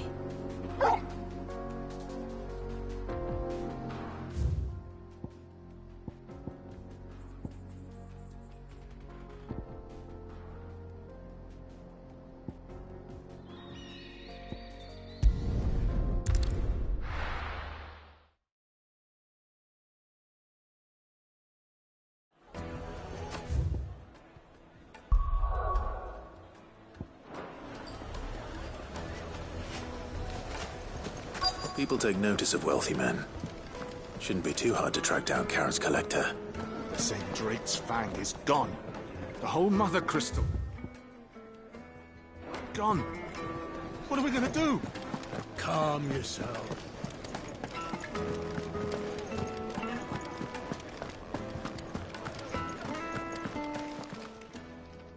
My reputation will be ruined! Ruined! Calm yourself, Lord Ignac, I beg of you, before you do yourself a mischief. Pardon the intrusion, but... Out! Get out! I paid for these rooms so I wouldn't be disturbed. Leave me be! Please, allow me to apologize. His lordship is going through a difficult time, and he's never been fond of guests arriving unannounced. Radim! Get rid of the filthy oaf this instant! Very good, Lord Ignac. Would you mind stepping outside for a moment?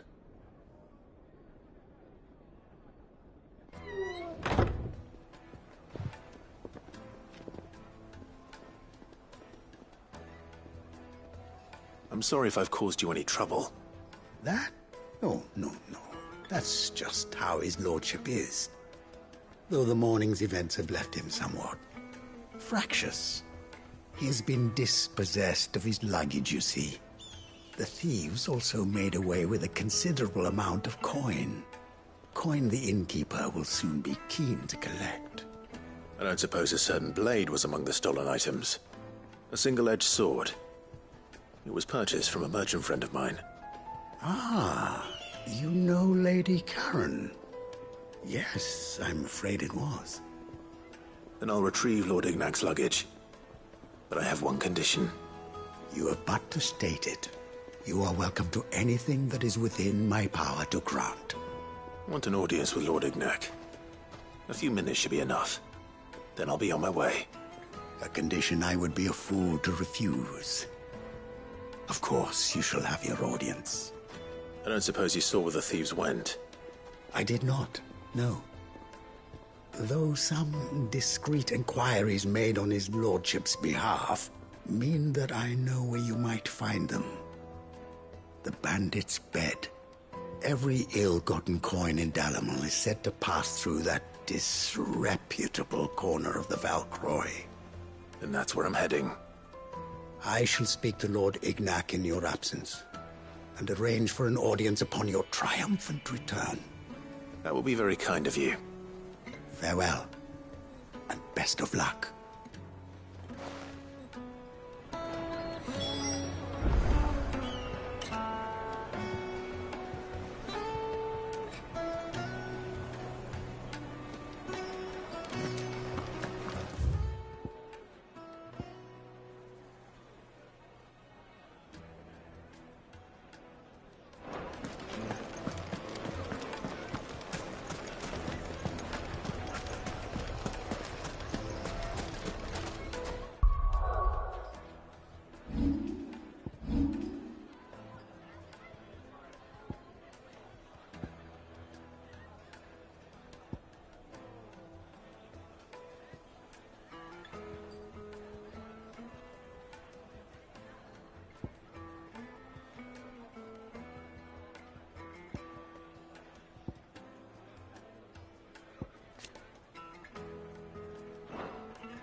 Good girl.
got company!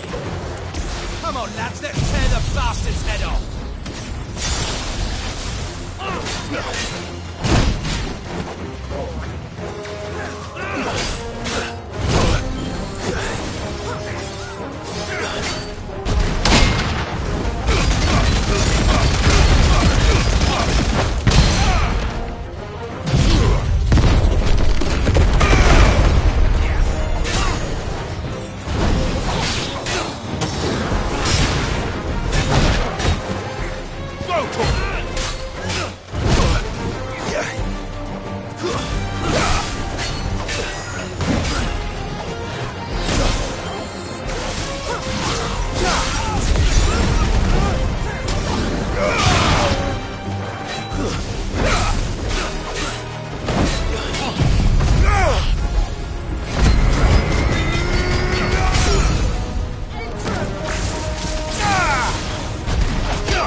This must be Ignac's luggage.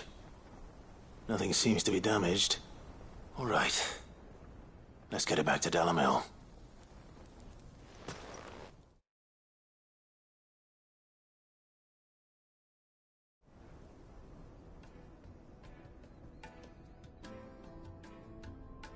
I hear I have you to thank for the return of my effects. What shall I call you, my good man? Wyvern. Glad to make your acquaintance. A formidable name indeed. Well, Wyvern, I appear to be in your debt. Redeem here tells me you wished for an audience. Is that all? A few moments of your time should suffice, yes. You're a peculiar fellow, Wyvern. All right, speak. Master Wyvern was wondering if you could tell him about a certain single-edged sword you recently acquired. Oh, a true work of art, that one.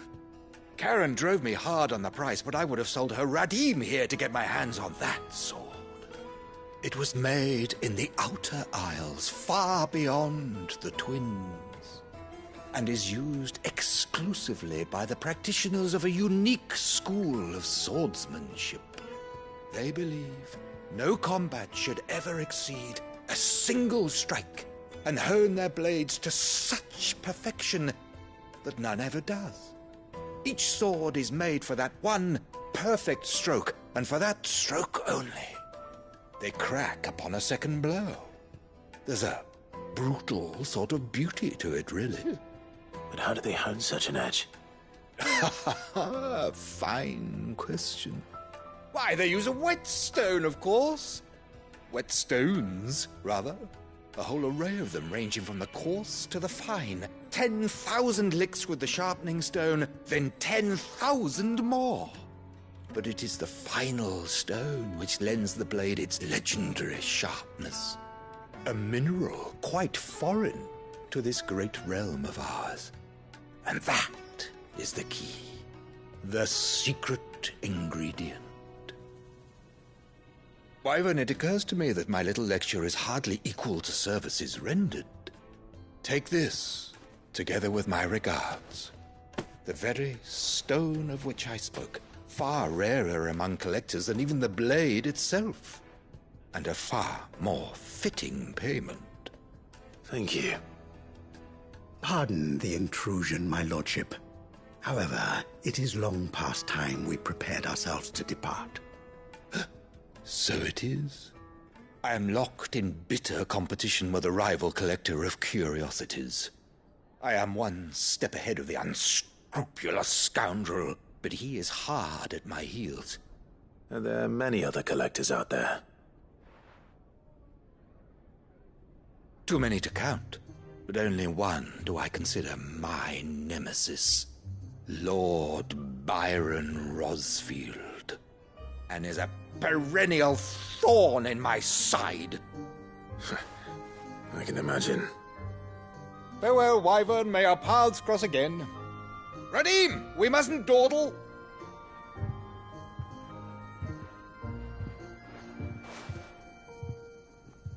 I think his lordship is rather taken with you, Master Wyvern. Thank you again for your assistance. Coming, my lordship. I'll be right there.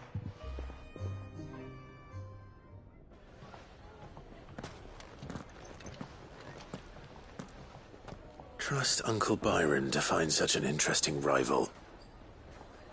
Now, let's see what Blackthorn makes of this whetstone, shall we?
This used to be a trade route for merchants crossing the Scars, till the Republic laid a new road wide enough to let wagons pass, and all official traffic moved there. Leaving this one for those living outside the law. Indeed. I doubt we'll be the only outlaws on the trail today.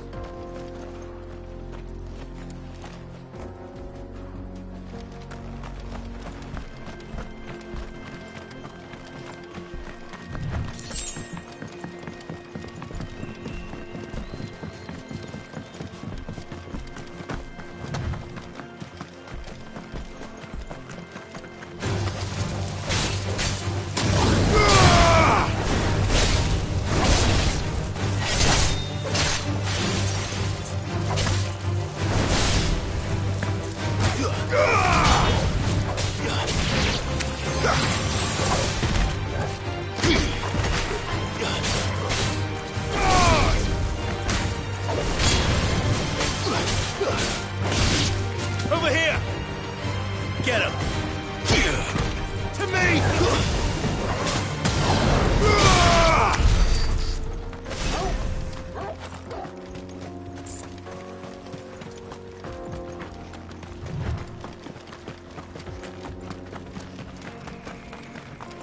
So what do you think? Really? It's as bad as that? Oh, aye. There's trouble up ahead. And too much of it for us to handle. I take it there's danger on the road. Oh, what about this fearsome-looking fellow? You think he'd be equal to the task? Well, no doubt. Assuming he's willing to hear us out. Well met, friend. My brother and I have been tasked with finding a merchant's missing cart. You seen it by any chance? How does a merchant misplace his cart? Oh, the man's a coward. When he thought goblins might come a-snarling, he ran, leaving his livelihood abandoned in the pass. He sent the two of us to fetch it, but it's gone. Now, I'm not much of a thinker, but I know the work of thieves when I see it. My brother's right on all accounts. And by my estimation, the bastards are lying in wait, just down the road. We may have seen our share of action, true, but we've not got the skill in arms to boldly brave an ambush. You, however, have the look of a man who needn't fear a band of backwater ruffians. What do you say? Will you help us out? Chances are they'll come for you either way. But if you promise to lend us a hand, at least you'll pocket a reward for your troubles. Well, if I'm going to have to deal with them anyway. You've clearly got a fine head on those broad shoulders. We're lucky you came along. Now, hoping to make a heavy purse in Boklad, our merchant friend loaded his cart with as much as it would carry. Reckon he won't be forking over the rest of our fee if we don't find those goods. So, while you're seeing to those bandits, you keep your eyes open. All right. Just don't expect me to drag the cart out of there myself. No. You can leave the cart to us. You just put an end to those bandits and point us in the right direction. You do that, we'll take care of the rest.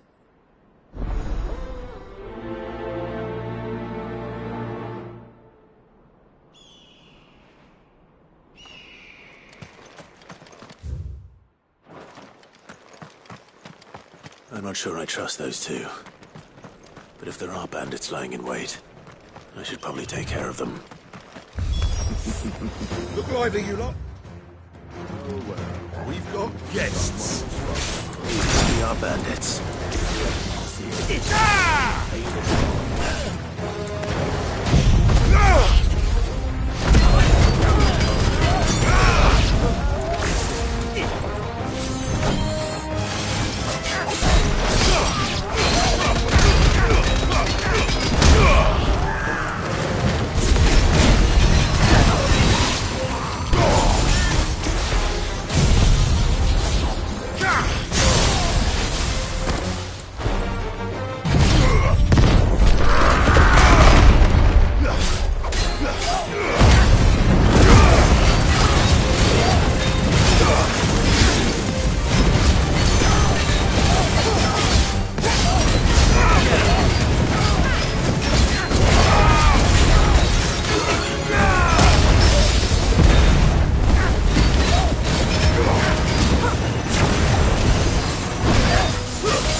It's over.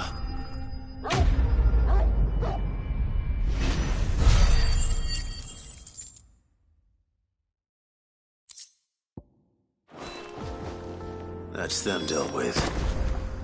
Now, where's that cart?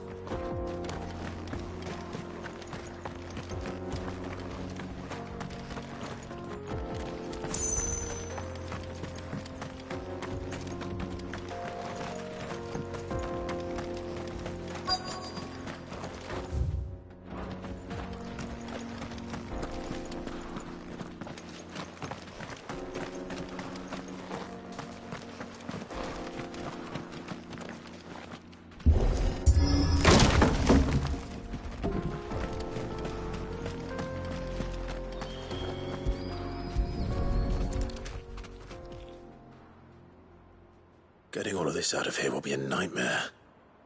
Seems we've found ourselves the right man for the job, wouldn't you say? Found the cart and didn't leave a single bastard breathing. Our merchant friend will be delighted. And how exactly will he be getting his goods out of here? You leave that to us. After all, It'd be wrong to make such a fine warrior haul cabbages to market. You've done your part. And that's all you need to worry about. Here.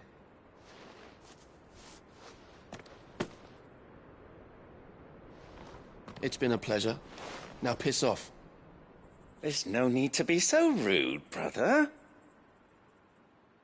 What if we want his help again next time?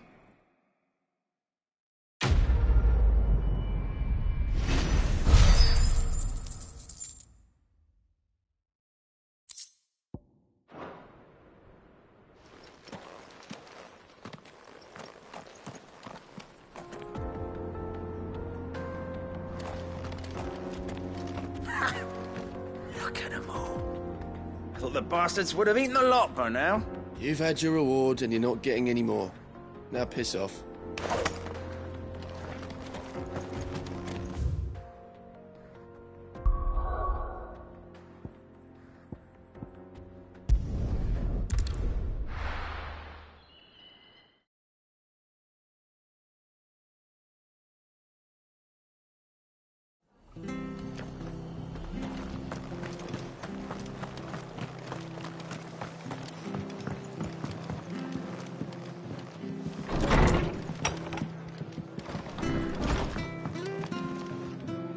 Clive, we weren't expecting you. I wasn't expecting to be here, but it seems we still owe you a considerable amount of coin for your help with our rebuilding efforts. And though I doubt it's what you were expecting, we were hoping you'd take this as payment.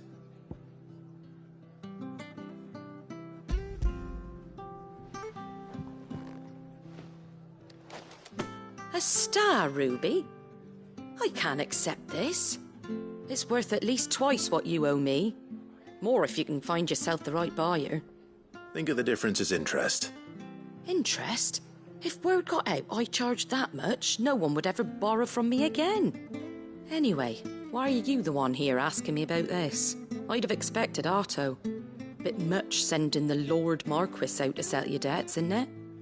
The old goat working himself to death again. Something like that. Most days I think he's the only reason the hideaway's still standing. Same as always, eh?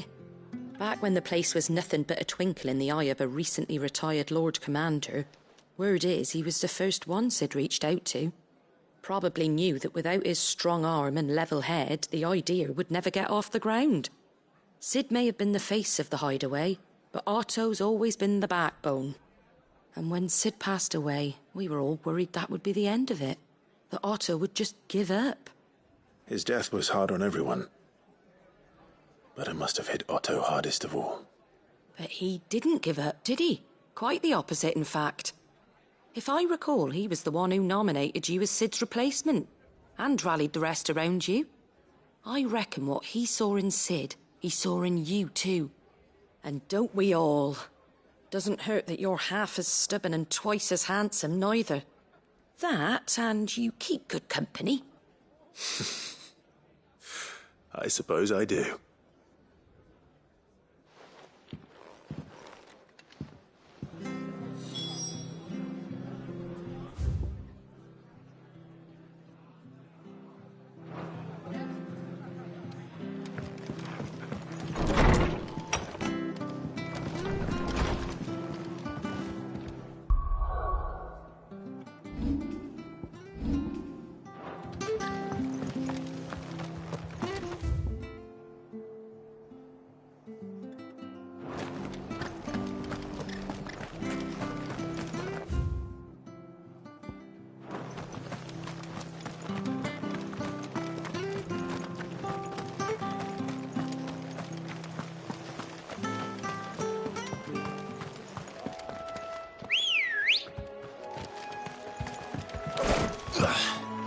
Come on.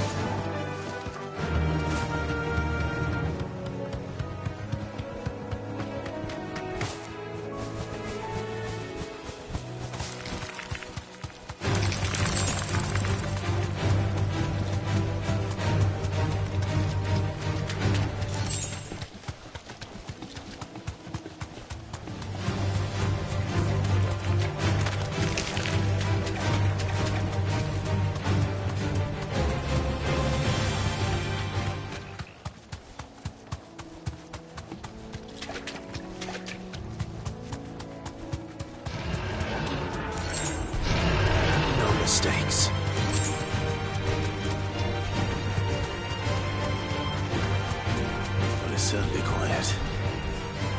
If I were Chinese.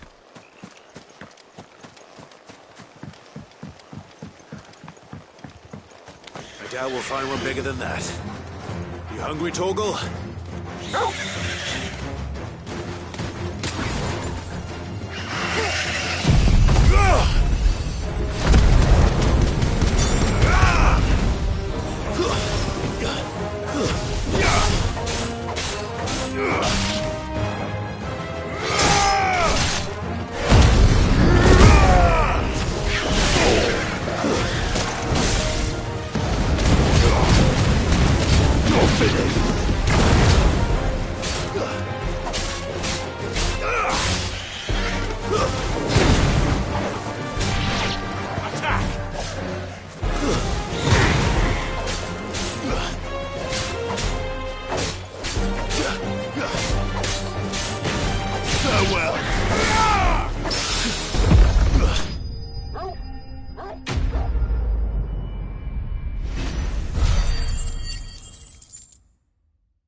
Now,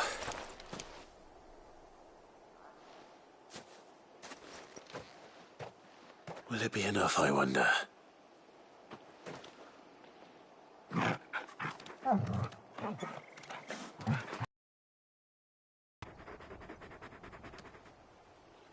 I say that answers my question, which means we owe the lawsmen our thanks. You're just a big puppy, aren't you? A very...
Very big puppy.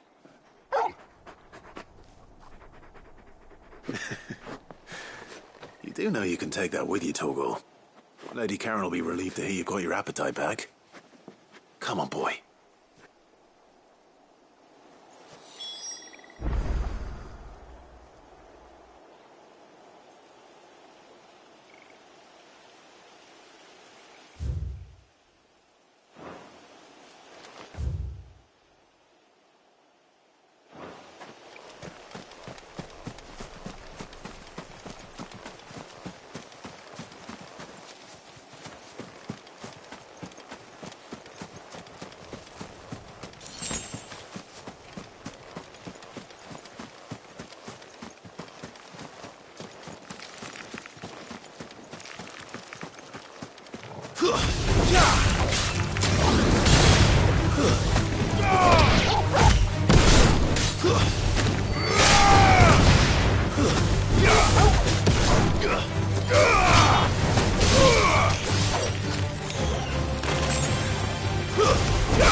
Better already.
Run like the wind.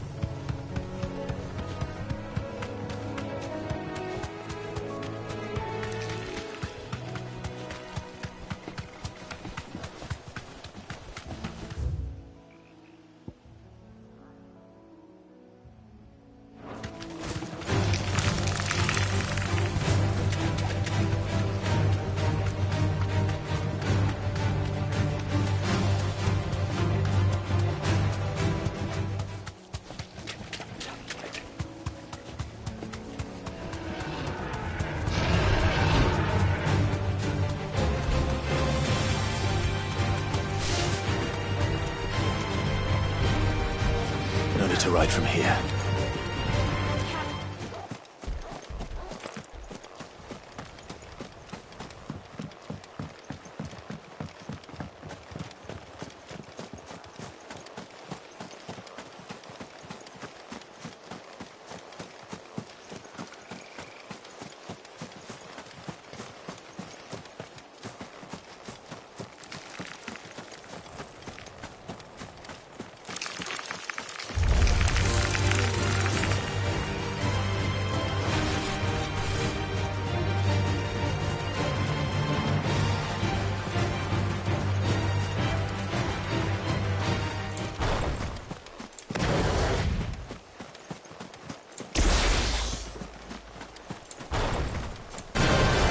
There's no turning back.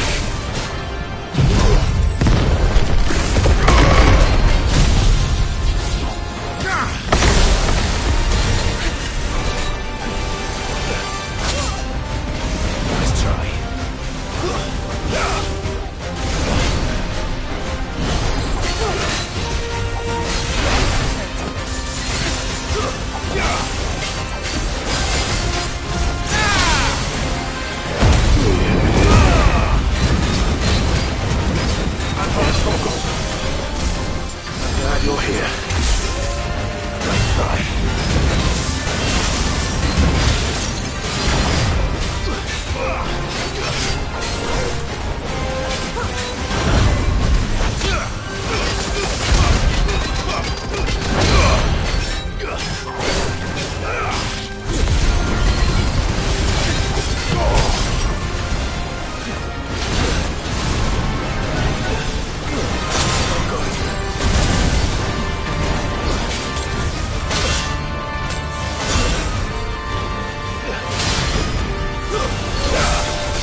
Stay sharp. We don't know when those bastards...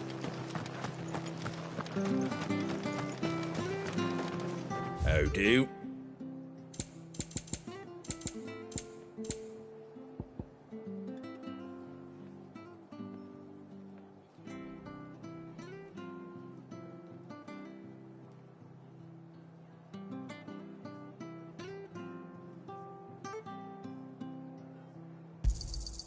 Much obliged. Thanks very much. Much obliged.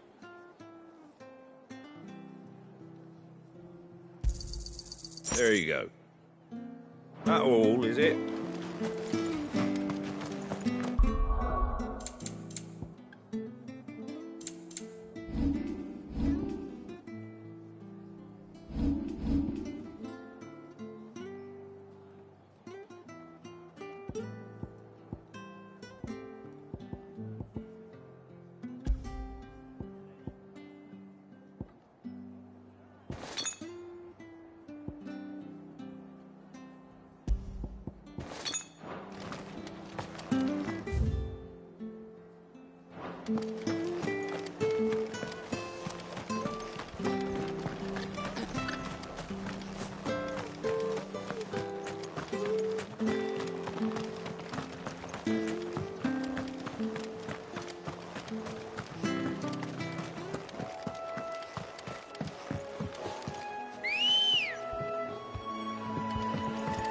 Come on. Yeah!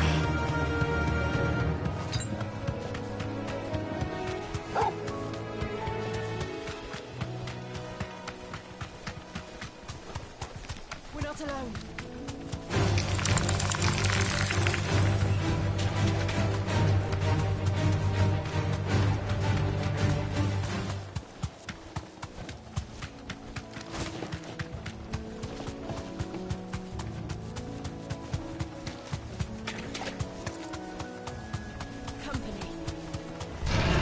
This won't be easy.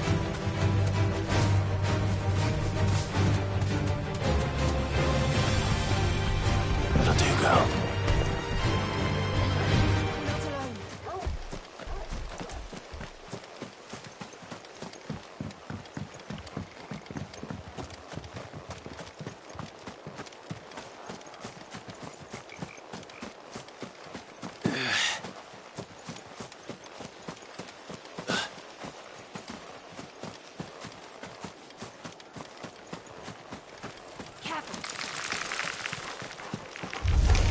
Time to fight.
To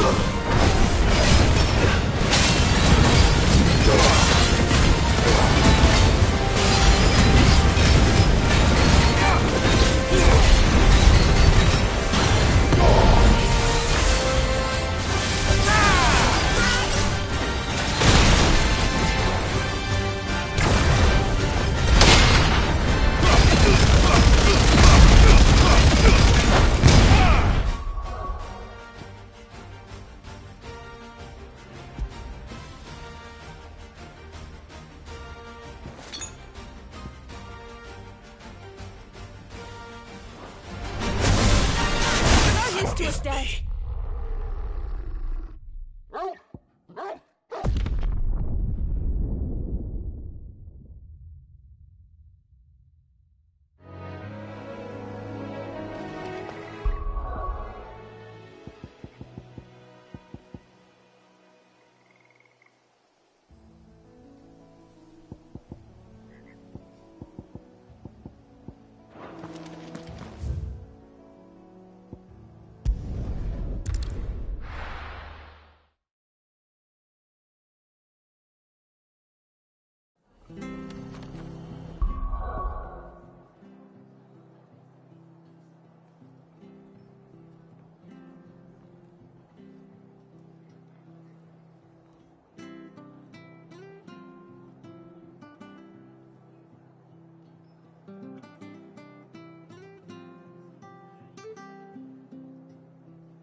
Come on.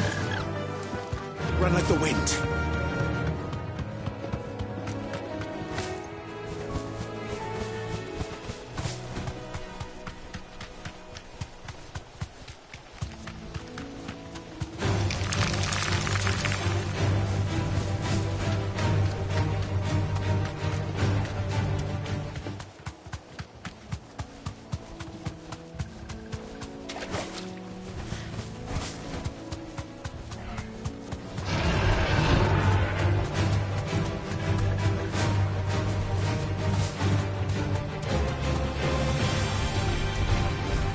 Stables go.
always talk. Got the glass.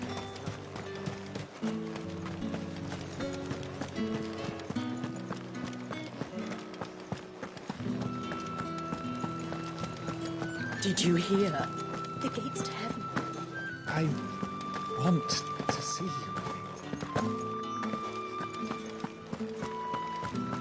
What am I going to do without Sweetwater and oil of talk? Still no... Milady, I come bearing gifts. Gifts?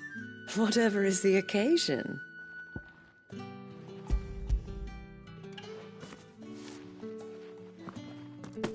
Oh my. Clive, you really have outdone yourself. Otto asked me to give it to you. To settle the Hideaway's debt with the Veil.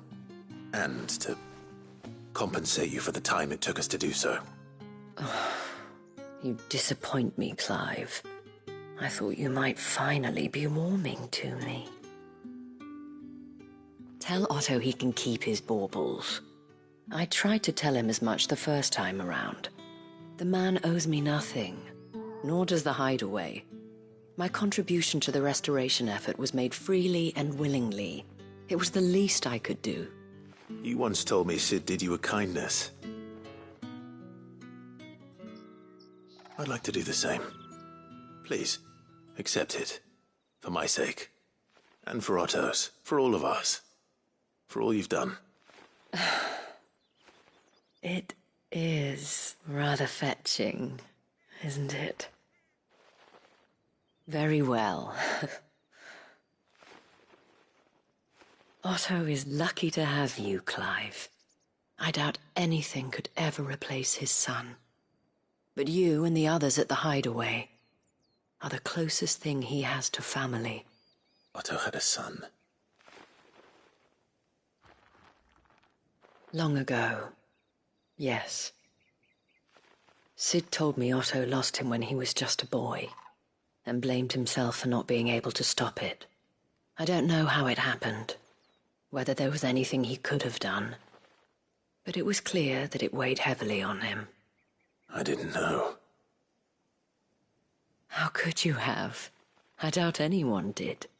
Besides Sid, I've never met a man more keen to bear his sorrows in stoic silence. An ill habit, given that both have always been surrounded by friends desperate to help them. I'm beginning to see that.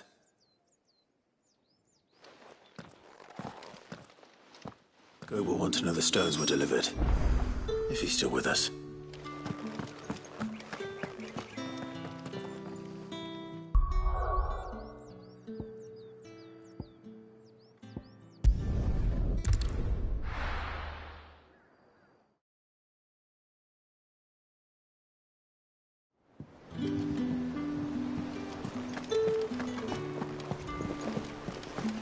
Is that the thing Tomes helped with? Mid told me she was building a ship.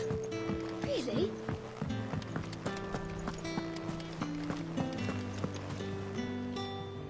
Goat. Still alive, I see. So Lady Karen accepted the ruby. Ah, about that. I tried my best, but she was just too stubborn to take it. She threw it right back in my face, in fact, and told me I could stick my stupid stone where the sun don't shine. Karen refused payment. I hope it wasn't something I said. I'm sure you were as tactful as ever. Let me see what I can do. Oh, wonderful. I hope you have better luck than I did.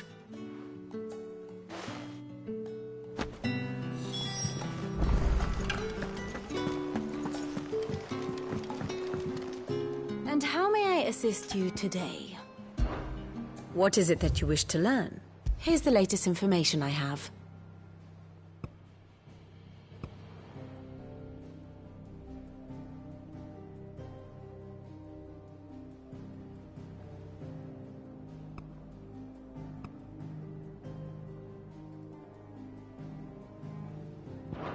Very good.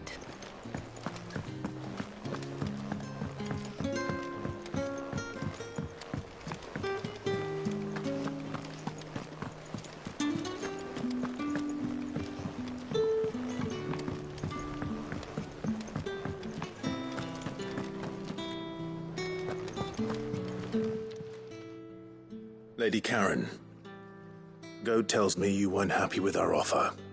Would you prefer the debt was repaid in coin? What debt? I don't recall lending any of you lot me hard-earned gil. I may have tossed a talent or two in the Hideaway's coffers, but those were donations, and you can hardly call it charity if you go asking for it back. Of course not. But one good turn deserves another. And our circumstances have changed. Surely you wouldn't shun the gratitude of a pauper who happened to have become a prince. Oh, so you're a prince now, are you? Fine.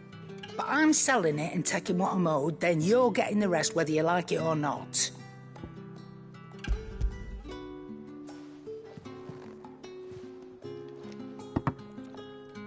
Where'd you even get this? A decent trader might nab 1,000 talents for a star ruby.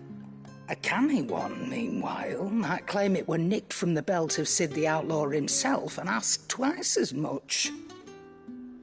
Might be I already have a buyer in mind. Might be you even know her. A fine continental maid whose beauty's only eclipsed by a guile in commerce. You wouldn't mind, would you? Not at all.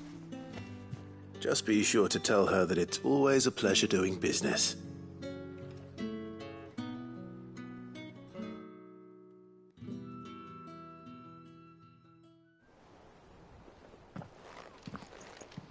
I hear you ended up delivering all 3 stones.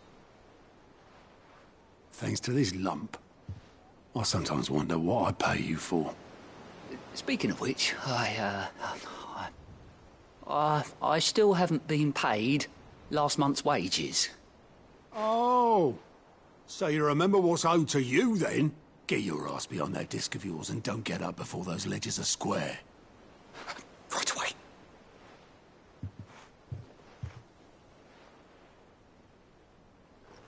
I've seen that before. You have, yeah. Plenty of times. It was the only goblet Sid ever used.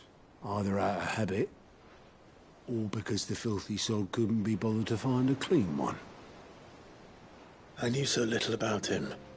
Like most people. Martha and the Dame both seem to have fond memories of him. Huh.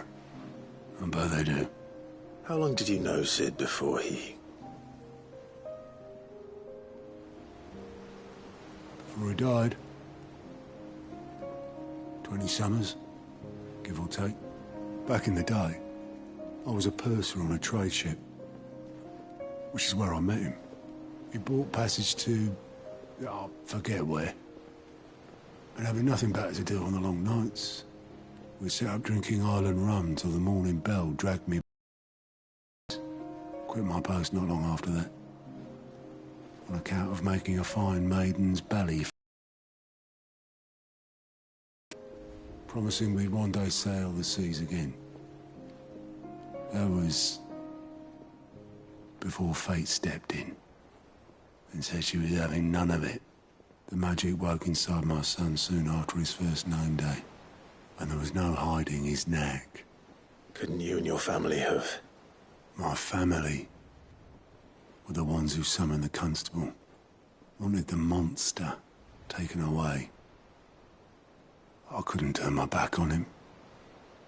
Forget what I felt, and I couldn't for the life of me understand how they could. Luckily, Sid was of the same mind as me. It was him who stood beside me when all I wanted was to tear the whole world down. Him who cried for me when I had no tears left of my own. Him who swore he'd do everything he could to stop it from happening again. And he was true to his word, too. Left the Royal Army once and for all. His ranks, his ribbons, gone. Just like that. Threw away everything he had. All to right a wrong that no one else had the courage to face. I knew then I'd follow that man to the ends of the earth.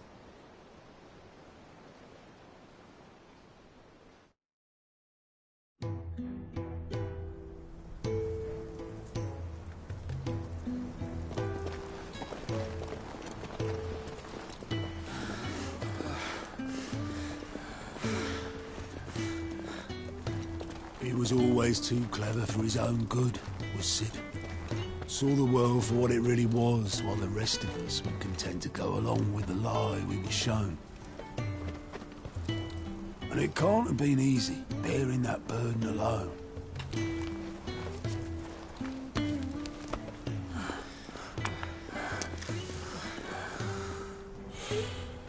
But he didn't let it stop him. He never lost faith in what he believed was right. And that gave us faith in him. Faith he'd steer us true. So I swore to myself that I'd always be right behind him, ready to catch the stubborn sod, if ever he should fall.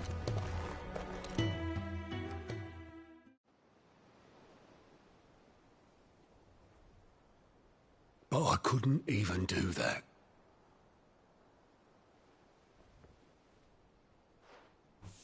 Ignore me. Just the ramblings of a tired old man. Leave that lot. I'll tidy it up in a bit.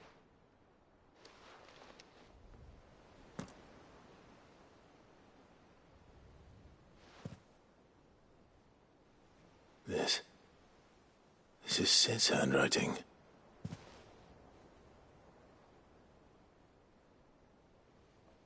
Dear Otto. I may be drunk, but I wanted you to know this place would be fucked without you. Love you, you grumpy old sod.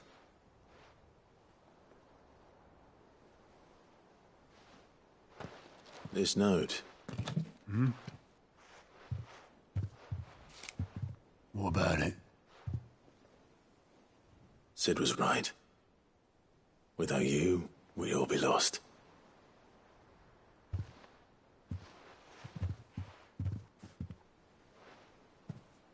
He should have bloody well said so then. Just once. Before he went. But then, why would he? Him, or anyone? I'd only have told him to piss off.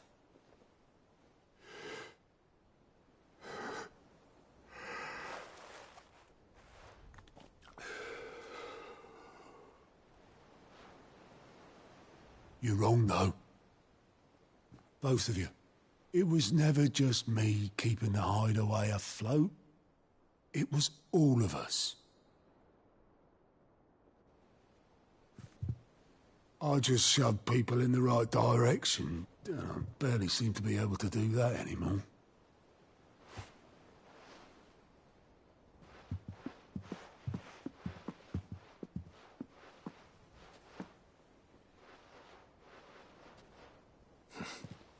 Would you rather goat were at the helm?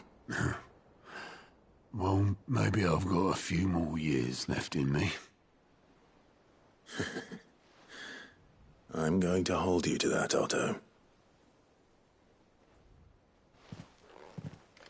Before you go, Sid would have wanted you to have this. But that's... This'll do me just fine.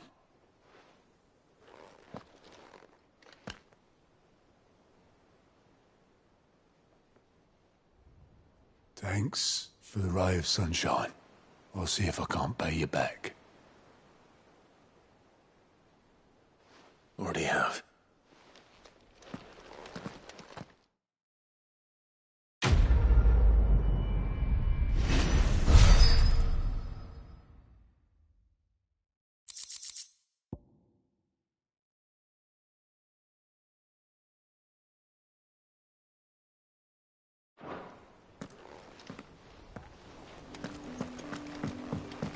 Mid told me she was building a ship.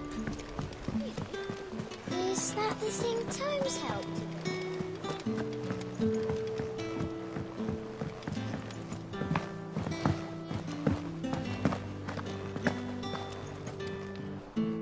I noticed you and Torgal had gone off somewhere. Take him for a walk, did you? You could say that.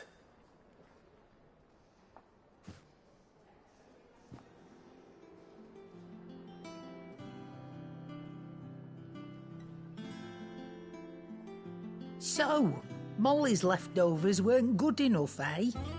That'll teach me for treating you like you're still a pup. All right, no need to shout. Now we know what you're after, I can see about getting some in. Speaking of which, I brought one for later. Can I leave it with you?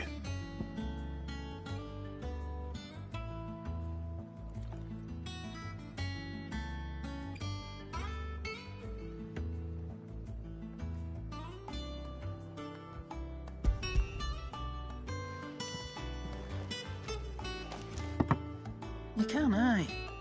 I'm nice like that. In return, you can thank Tomes for me. The bloody know-it-all. I was just on my way to see him.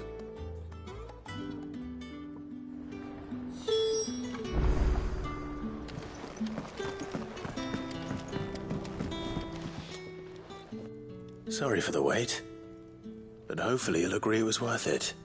You learned something about that sword, then? I did better than that.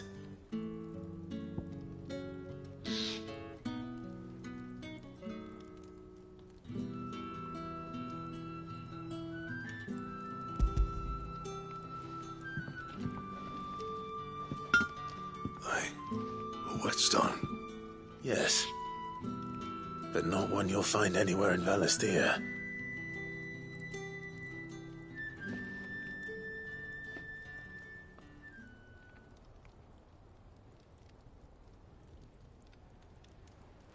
No wonder I couldn't get the same finish on the grinding wheel. One hit and all done, eh? Might not be so bad if all you ever fought were duels. But good luck on the battlefield. Your second opponent would be your last, no matter how good you were. Even so, is there some way it could be used to give the Cursebreakers an edge? I think so, yeah. With this whetstone and the right kind of steel, I could probably even make a twin of the blade that rattled me. But there'd be no replacing this little rock once I worn it down to a sliver. I reckon we get a dozen swords from it, if that. Swords that the Cursebreakers wouldn't know how to wield properly, and that would see them through a single fire piece. Nah, no point trying to copy that thing. Be about as much use as a wax anvil. But finishing our blades with a whetstone this fine, now that's something to consider. And what's finer than fallen masonry, eh? Or more hard-wearing, for that matter. Just imagine it. Good Valisthean steel with an edge as sharp as any found in the Outer Isles. I won't make a copy, nah. I'll make something much better. I'm sure the Cursebreakers will be delighted. Just don't push yourself too hard. Don't you worry about me, sunshine. I've been working day and night since I was half your age, and I'll still be here when you're long gone. Hey, thanks, Clive. I mean it. I owe you one, August too. It's good to know someone's looking out for me. You'll be happy to hear you said that. And I'll see that my debt to you's paid. First new blade I make's got your name on it. You come and find me when you've got the materials. All right. I will.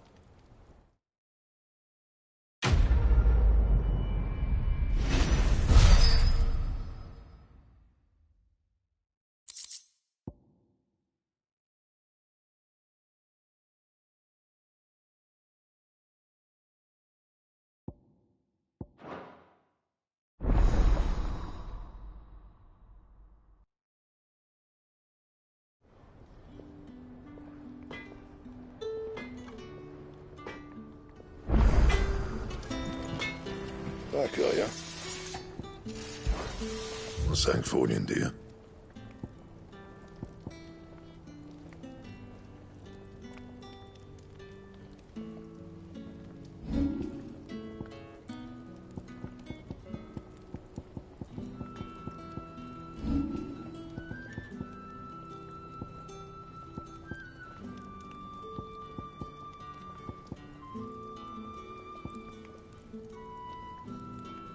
Anything else?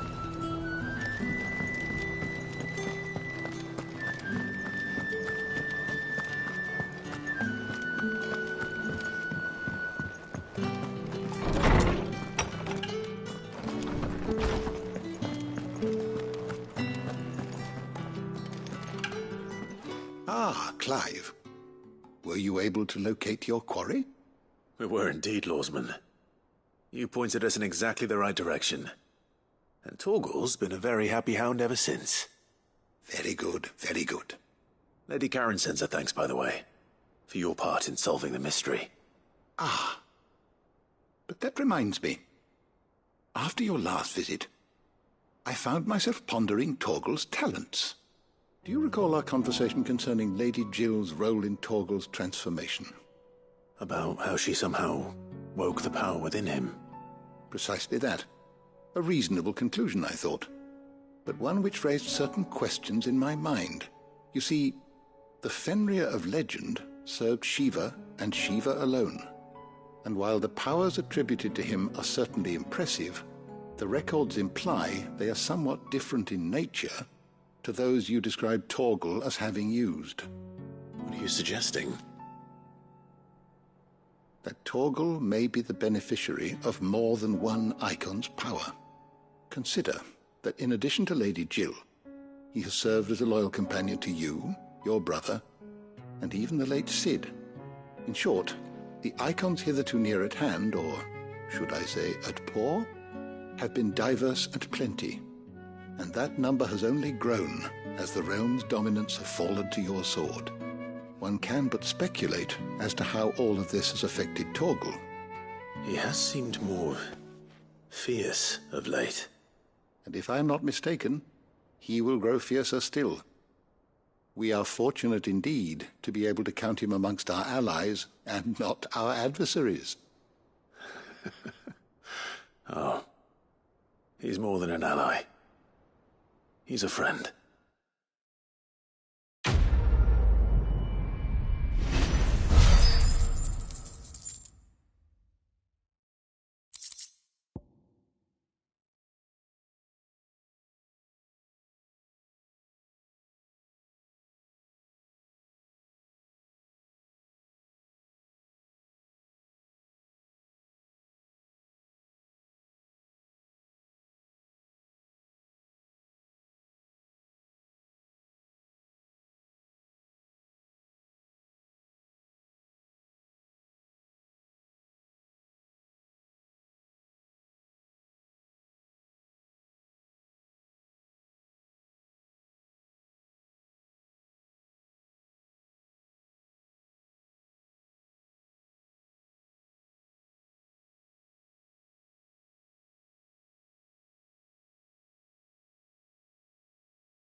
Is that the thing Tomes helped to build? Mid told me she was building a ship.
here for another of my lectures?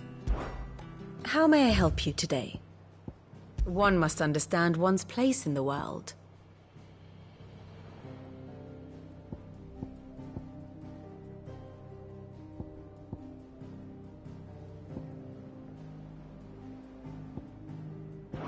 Thus ends today's lesson.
Ready, go?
back to the stables, girl.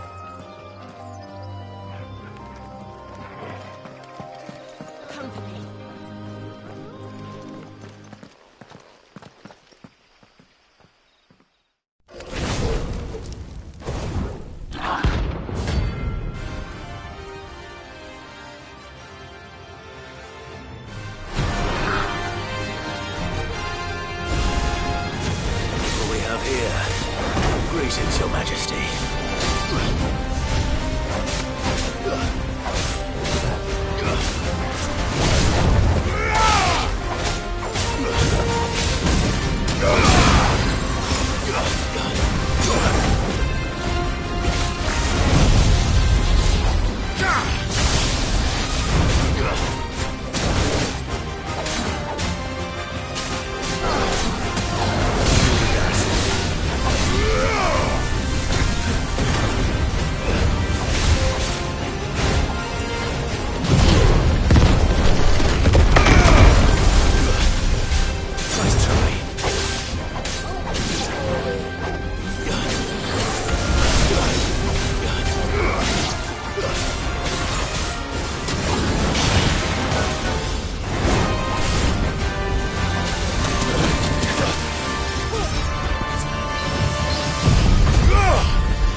Farewell.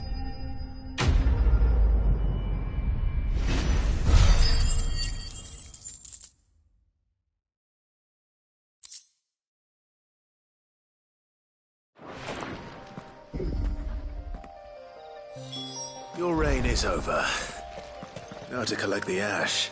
I should probably have brought it. This looks like the stuff. Let's see if there's any more.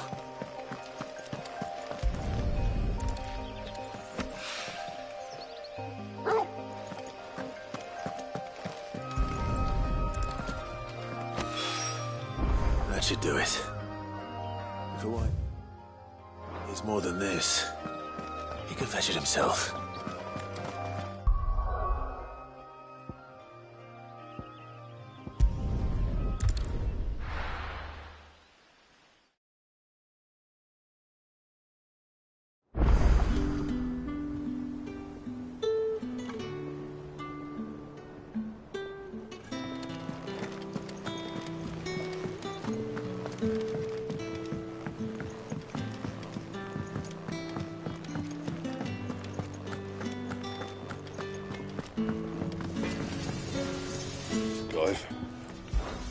So, what'll it be?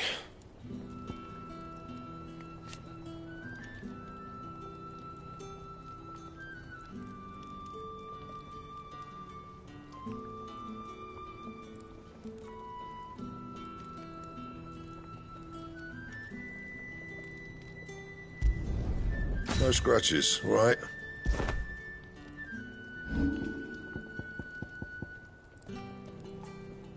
And?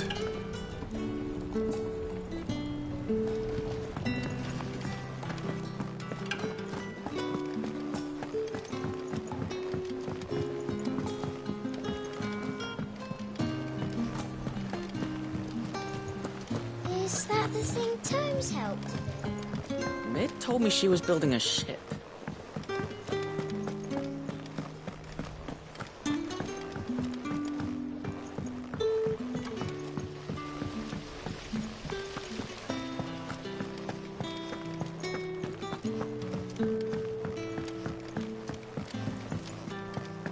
Think Mid might need some help.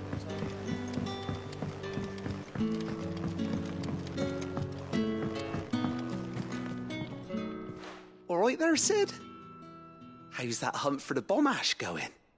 I have it here.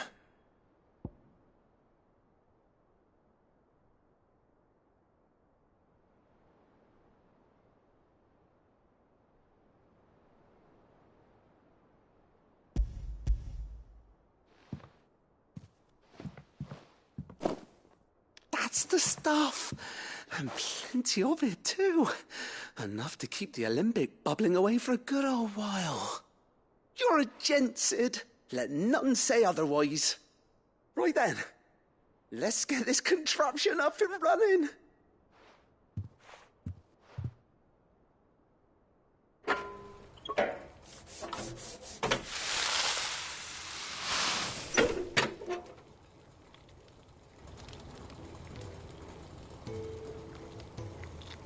There we have it.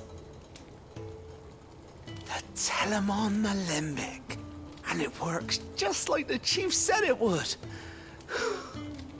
Very impressive. Says the man who cut down a burning boulder. Speaking of which, I still haven't returned the favor. There's no need. The good it will do for the hideaway is reward enough. Don't be silly. Why don't you let me take a look at that bag of yours? The one you keep your potions in. Reckon I could work some magic on that. What kind of magic? Well, we happen to have isolated a substance in our test run of the Alembic that I reckon will make even the toughest leather supple as anything. Thought we might use it to breathe new life into old boots and the like.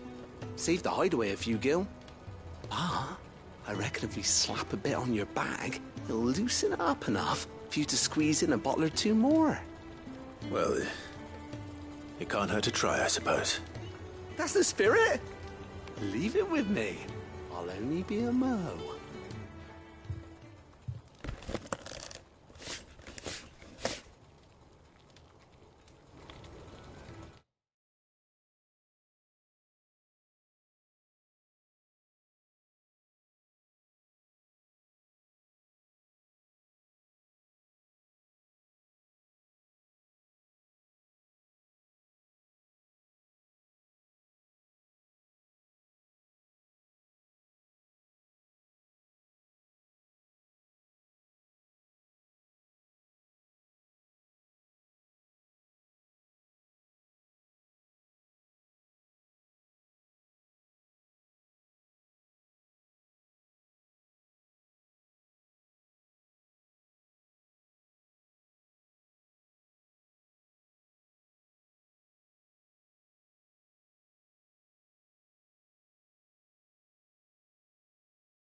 Well, what do you reckon? It certainly feels more flexible. Right? Told you. Thank you. I think. No. Thank you for supporting Mid and the rest of us in our endeavors. Without you, we'd never have been able to discover wonders like that stuff I rubbed on your bag.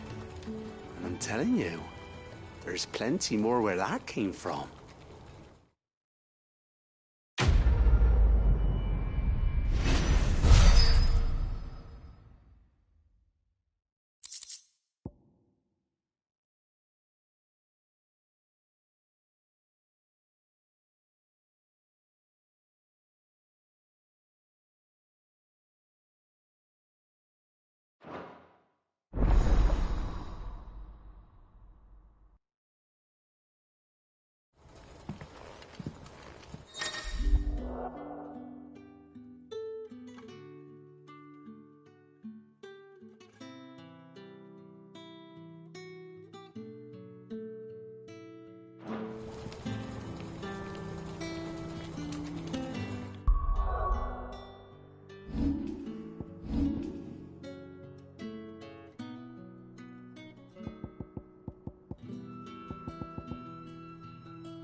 I wasn't expecting you back so soon.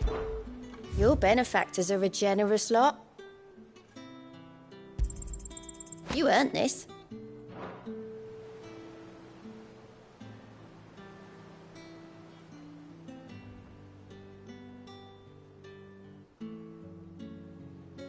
Come again. I may have more for you.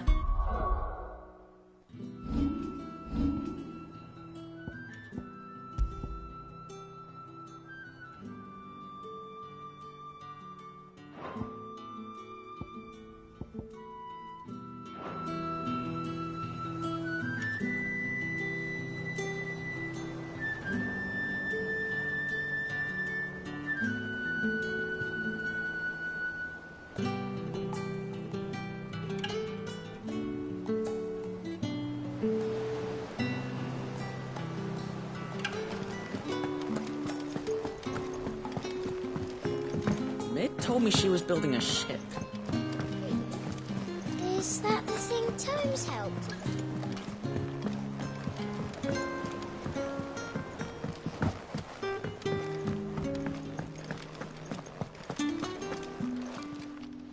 And what can I do for you? You got out else? I reckon I can find a buyer. You got out else? I'll be thankful you got that much.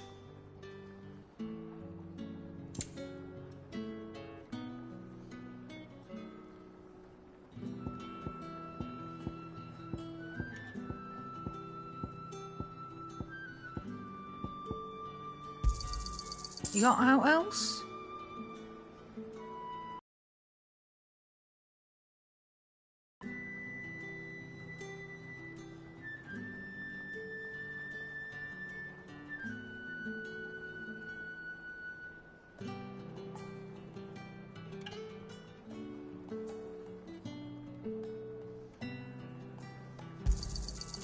I reckon I can find a buyer.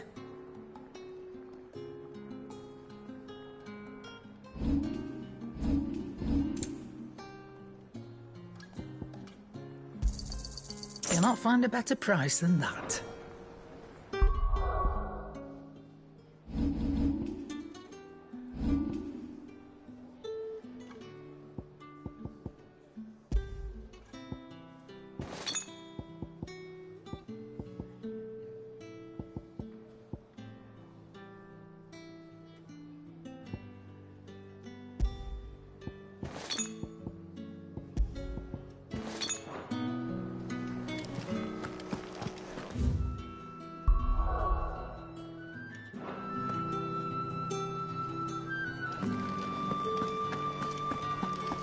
He cracked the crystal too.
All right.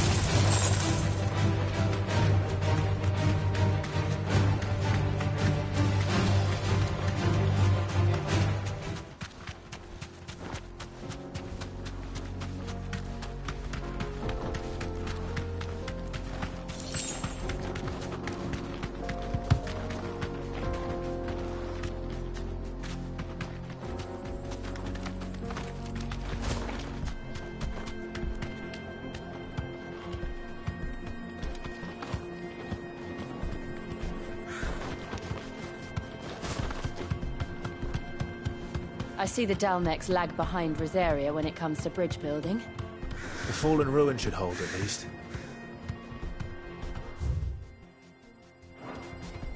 The path continues on the other side.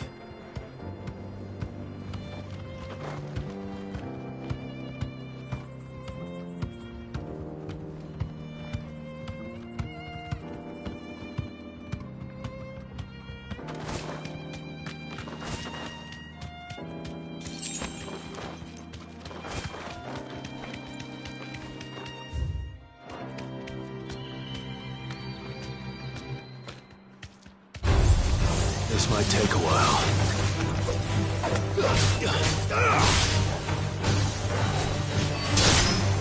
This one.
So this is Zemeckis. The land of the gods. It's even more impressive than I imagined. I remember being captivated by the story as a child. Long, long ago, man was overcome by avarice and challenged the gods in a bid to win their power. The final battle took place here, at these falls. Or so the legend goes.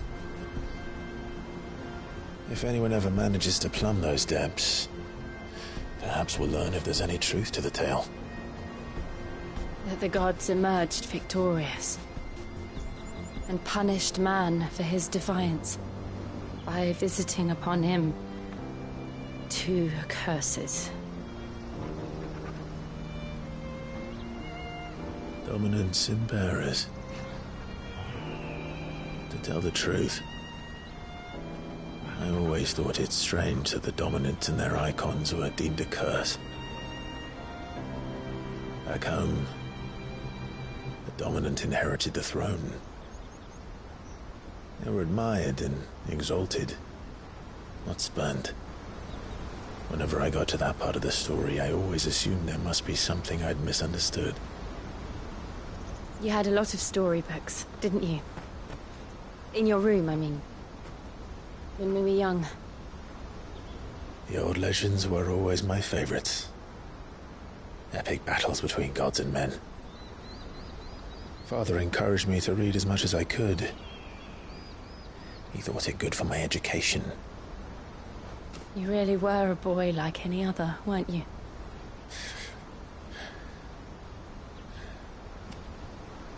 Just look at this place. It's enough to make you believe the legends are true. I know.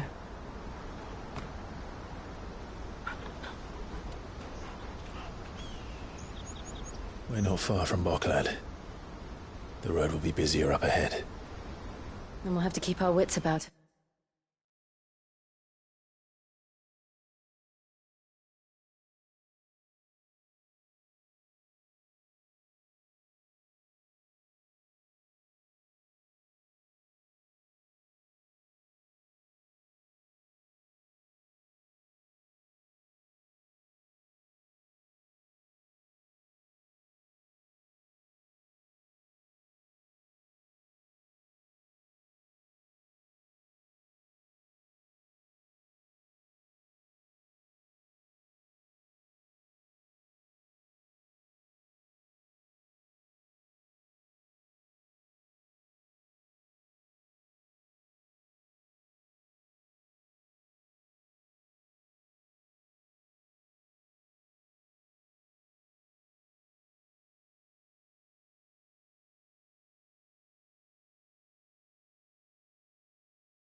Clive?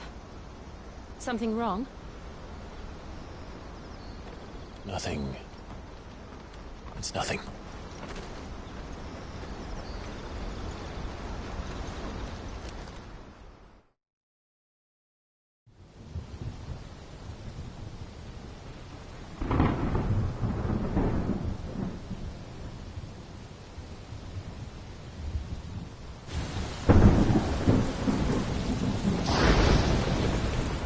see the reports are true, Father. You have surrendered the throne to Olivier. I have. Emperor Olivier shall rebuild the Holy Empire of Sanbreque.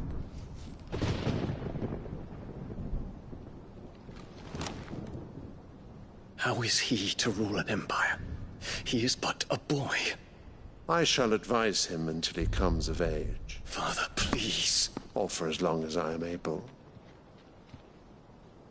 The empire we seek to build needs young blood to rule it, and I can think of none better suited to the task.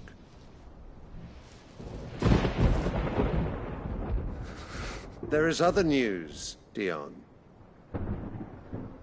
Hugo Kupka is dead, and Drake's Fang destroyed. The pillars of the Republic have fallen. Ere long, the Imperial banner shall fly over every city in Storm. And then, Valisthea. All shall bow before their Emperor. Father, these are the words of a tyrant. They are the words of a god. The Emperor whom I gladly serve. Great Greeker, made flesh.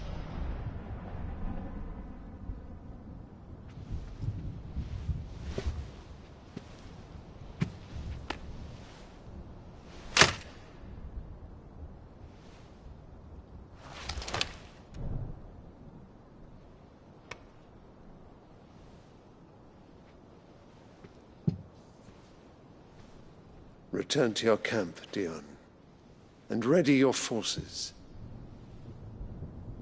It is time to show the world the true power of Sanbreque. Father. I find you much changed. Is this truly the path you wish to tread? Or are these the ambitions of another? Of Ultima, perhaps? What nonsense is this? I speak my mind, and my mind only. Though I do owe Annabella thanks for reminding me of certain truths regarding the nature of nations, of rulers, and of the divine. You would trust the words of this traitress? She betrayed her country. She slew her husband. You have ever been an invaluable servant to Sanbreque, Prince Dion. I trust you will continue to serve your Emperor in the wars to come. Canker! Silence! Insolent wretch! You will bend the knee. All else is heresy. Sire, forgive me. This audience is over. Come, your Radiance. The Rowena Syndicate awaits your pleasure. Oh, not another meeting with silly old men. They're so boring. I'm hungry, Father. Can't we have luncheon instead?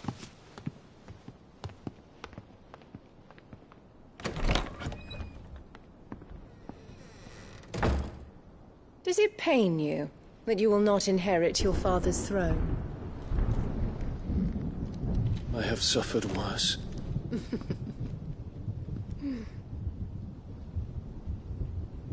Count your blessings, Dion. For a base-born child to be chosen by Bahamut is miracle enough. You have risen high on his wings, but you shall rise no higher, lest your impure blood stain the throne. What do you know of my blood?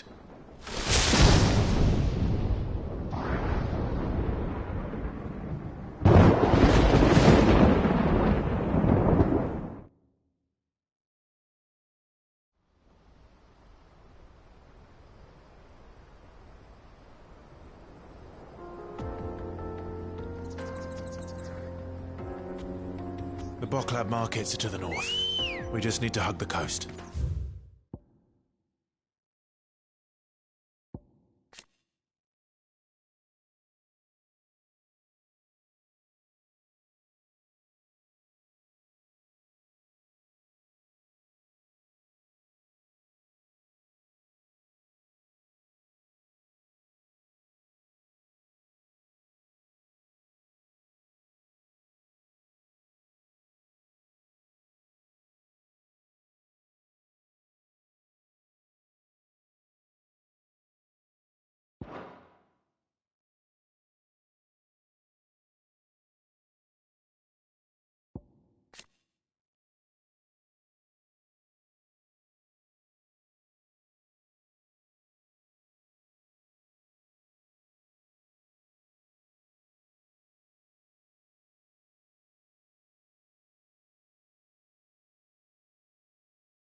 Infiltrating the Dominion won't be easy with the Imperials on high alert.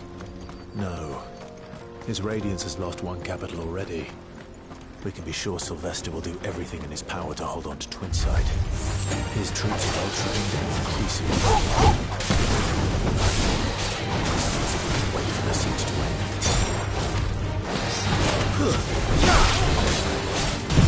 Ugh!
refugees.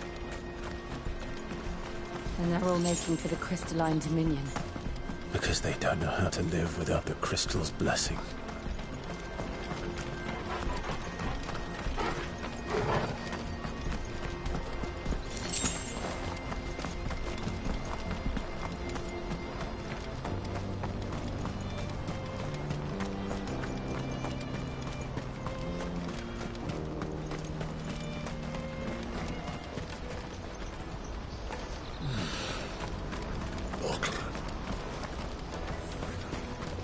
There are no crystals here. We have to keep going. This is where we're supposed to meet Goots, isn't it? That's right. He said he'd wait for us here after replenishing his supplies. I dare say he'll have finished by now. Best service. What do you think, girl?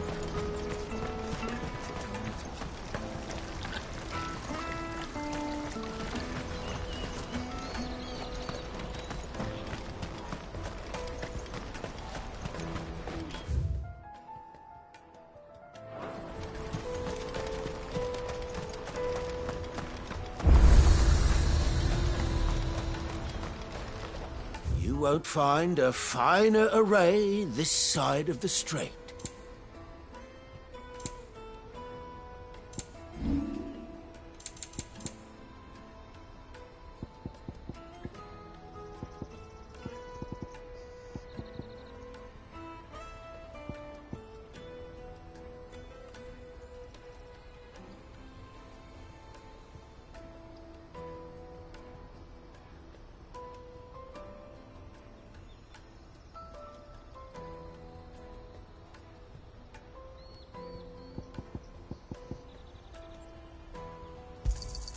Just what I was looking for.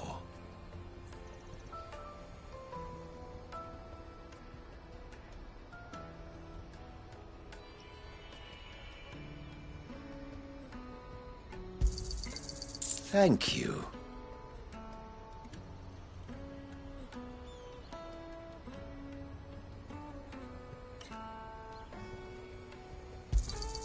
You're sure you don't need it?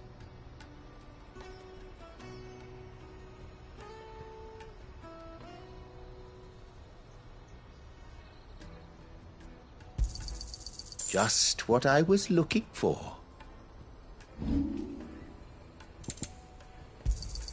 A fine choice. You're welcome anytime. Out of my sight, wretch.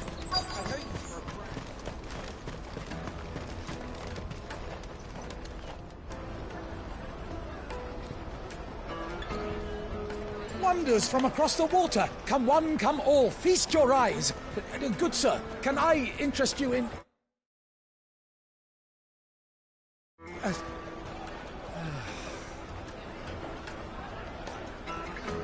How much? For a measly crust of bread? You won't find any cheaper. Not nowadays. But you're more than welcome to look.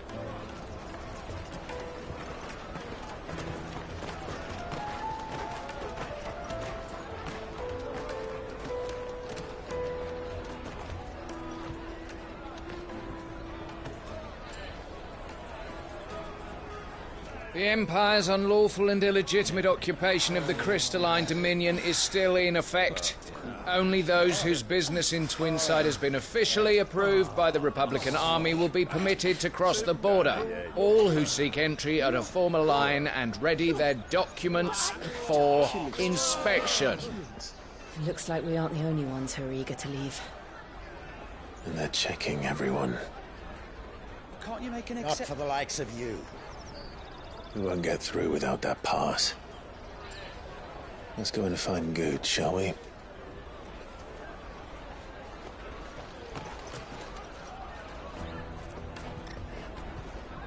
He must be around here somewhere.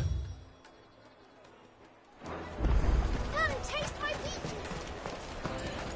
You won't find anything of this quality in Twinside.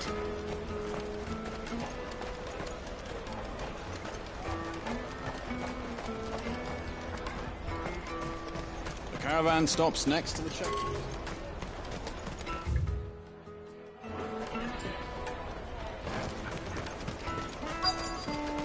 Juicy pears!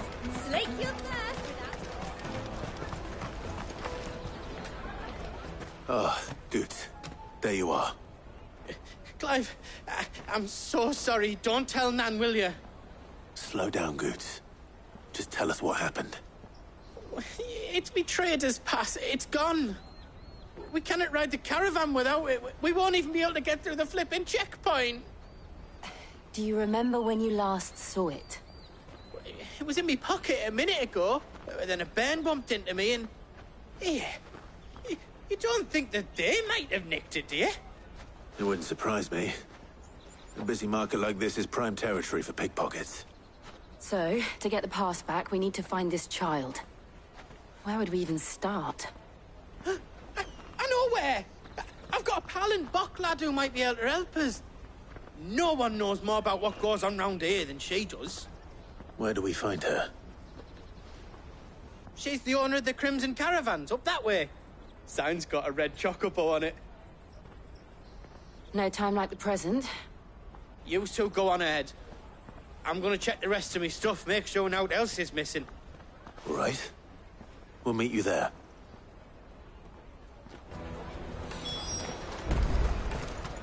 Let's keep an eye out for this red chocobo, then. And the other on our purses. Jug of snake spit for the road?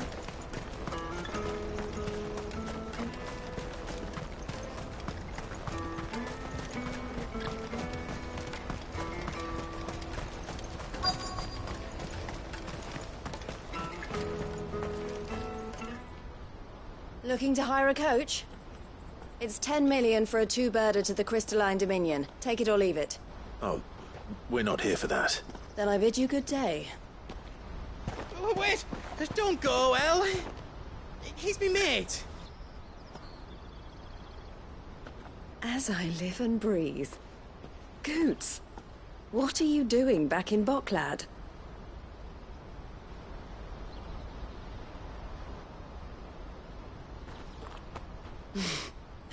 I gather Lady Karen didn't send you.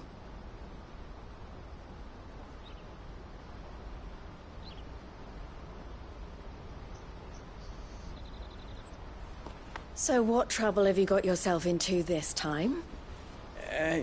It's me trader's pass. It got stolen. By a little bairn. Of all the...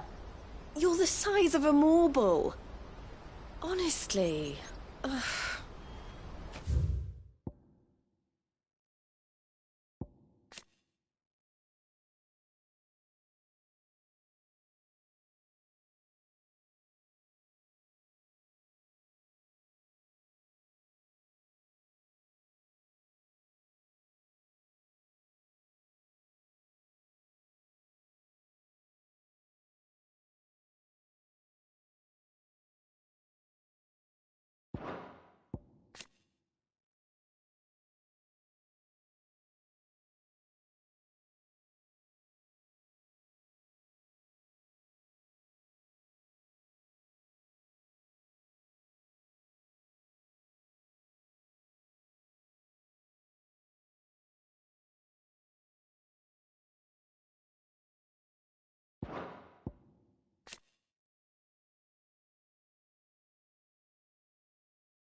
Goots told us that you know the markets well.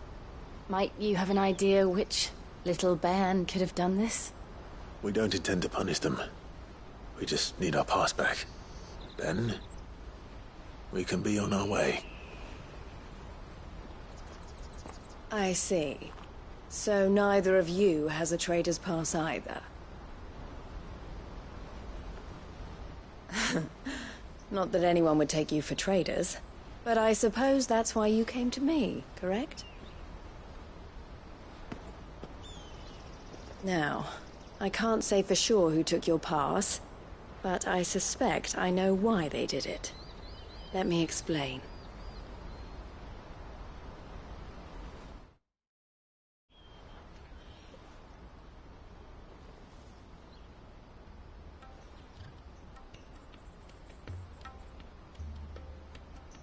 Ever since the Fist marched on the Dominion, The Republic has been clamping down on any commerce that might aid the Empire more than it does us. Which means traders' passes have gone from being merely a way of easing one's progress to being essential if one wishes to cross the border at all. And with demand outstripping supply, they've become a precious commodity, leading some to seek to acquire them by less than legitimate means. So the children are stealing passes to sell on the black market? Yes, and no. Passes are inscribed with the names of their owners, and yet none of the victims' names have appeared on the register of those passing through the checkpoint. Which means? That someone is doctoring the stolen passes. The same someone who is encouraging the children to steal them. And the same someone who has Goots's pass, no doubt. Whoever they are, they're ruining the livelihoods of honest merchants, which is why we've decided to take a stand. Will you stand with us? You want to get your pass back, and we want to ensure that no more are stolen. Catch whoever's behind it all, and 2 birds shall be slain with a single stone. Is there any other way of getting to the Crystalline Dominion, Goots? They won't let you in if you're not with the caravan. It's that, I don't know, try swimming across the strait. But the guards will definitely spot you if you try and do that. Like, we don't want to get spotted, right? So either we find the people who took the pass, or give up all hope of entering the Dominion. All right. We'll help. Thank you kindly. But I don't know your name. Eloise at your service. Clive. A pleasure doing business with you, Clive.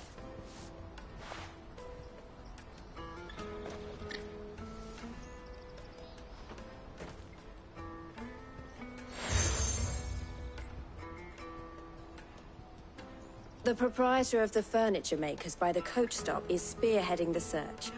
Wear that, and he will know you for a friend. I suggest that you speak with him first. The furniture makers. Understood.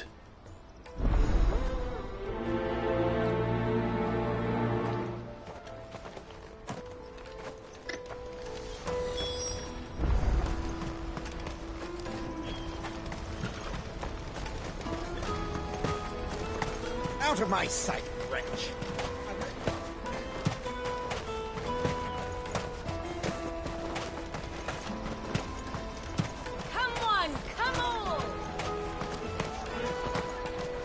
Caravan stops next to the check. Juicy pears!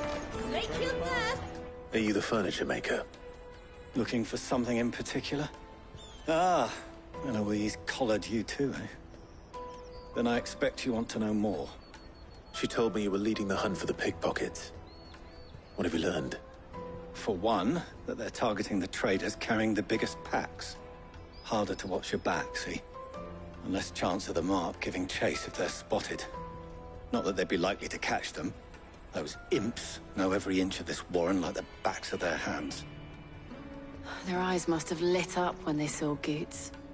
The fishmonger round by the gate's been trying to track down the children involved.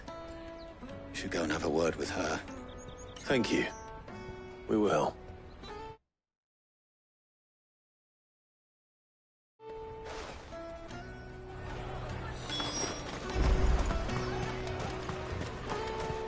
You won't find anything of this quality in Twinside. You should come with me to the Dominion. Life will be different then. Fish for sale! Fresh sorted and smoked! Can I interest you? Ah, sorry. Message from Eloise, is it? She's asked me to help her. To help you find the pickpockets. Is that so? Suppose I better tell you what I know, then. For one, this isn't a family operation. All the traders say the children who stole their passes were dirty, dressed in rags. Street urchins, by the sound of it. We get a lot around here.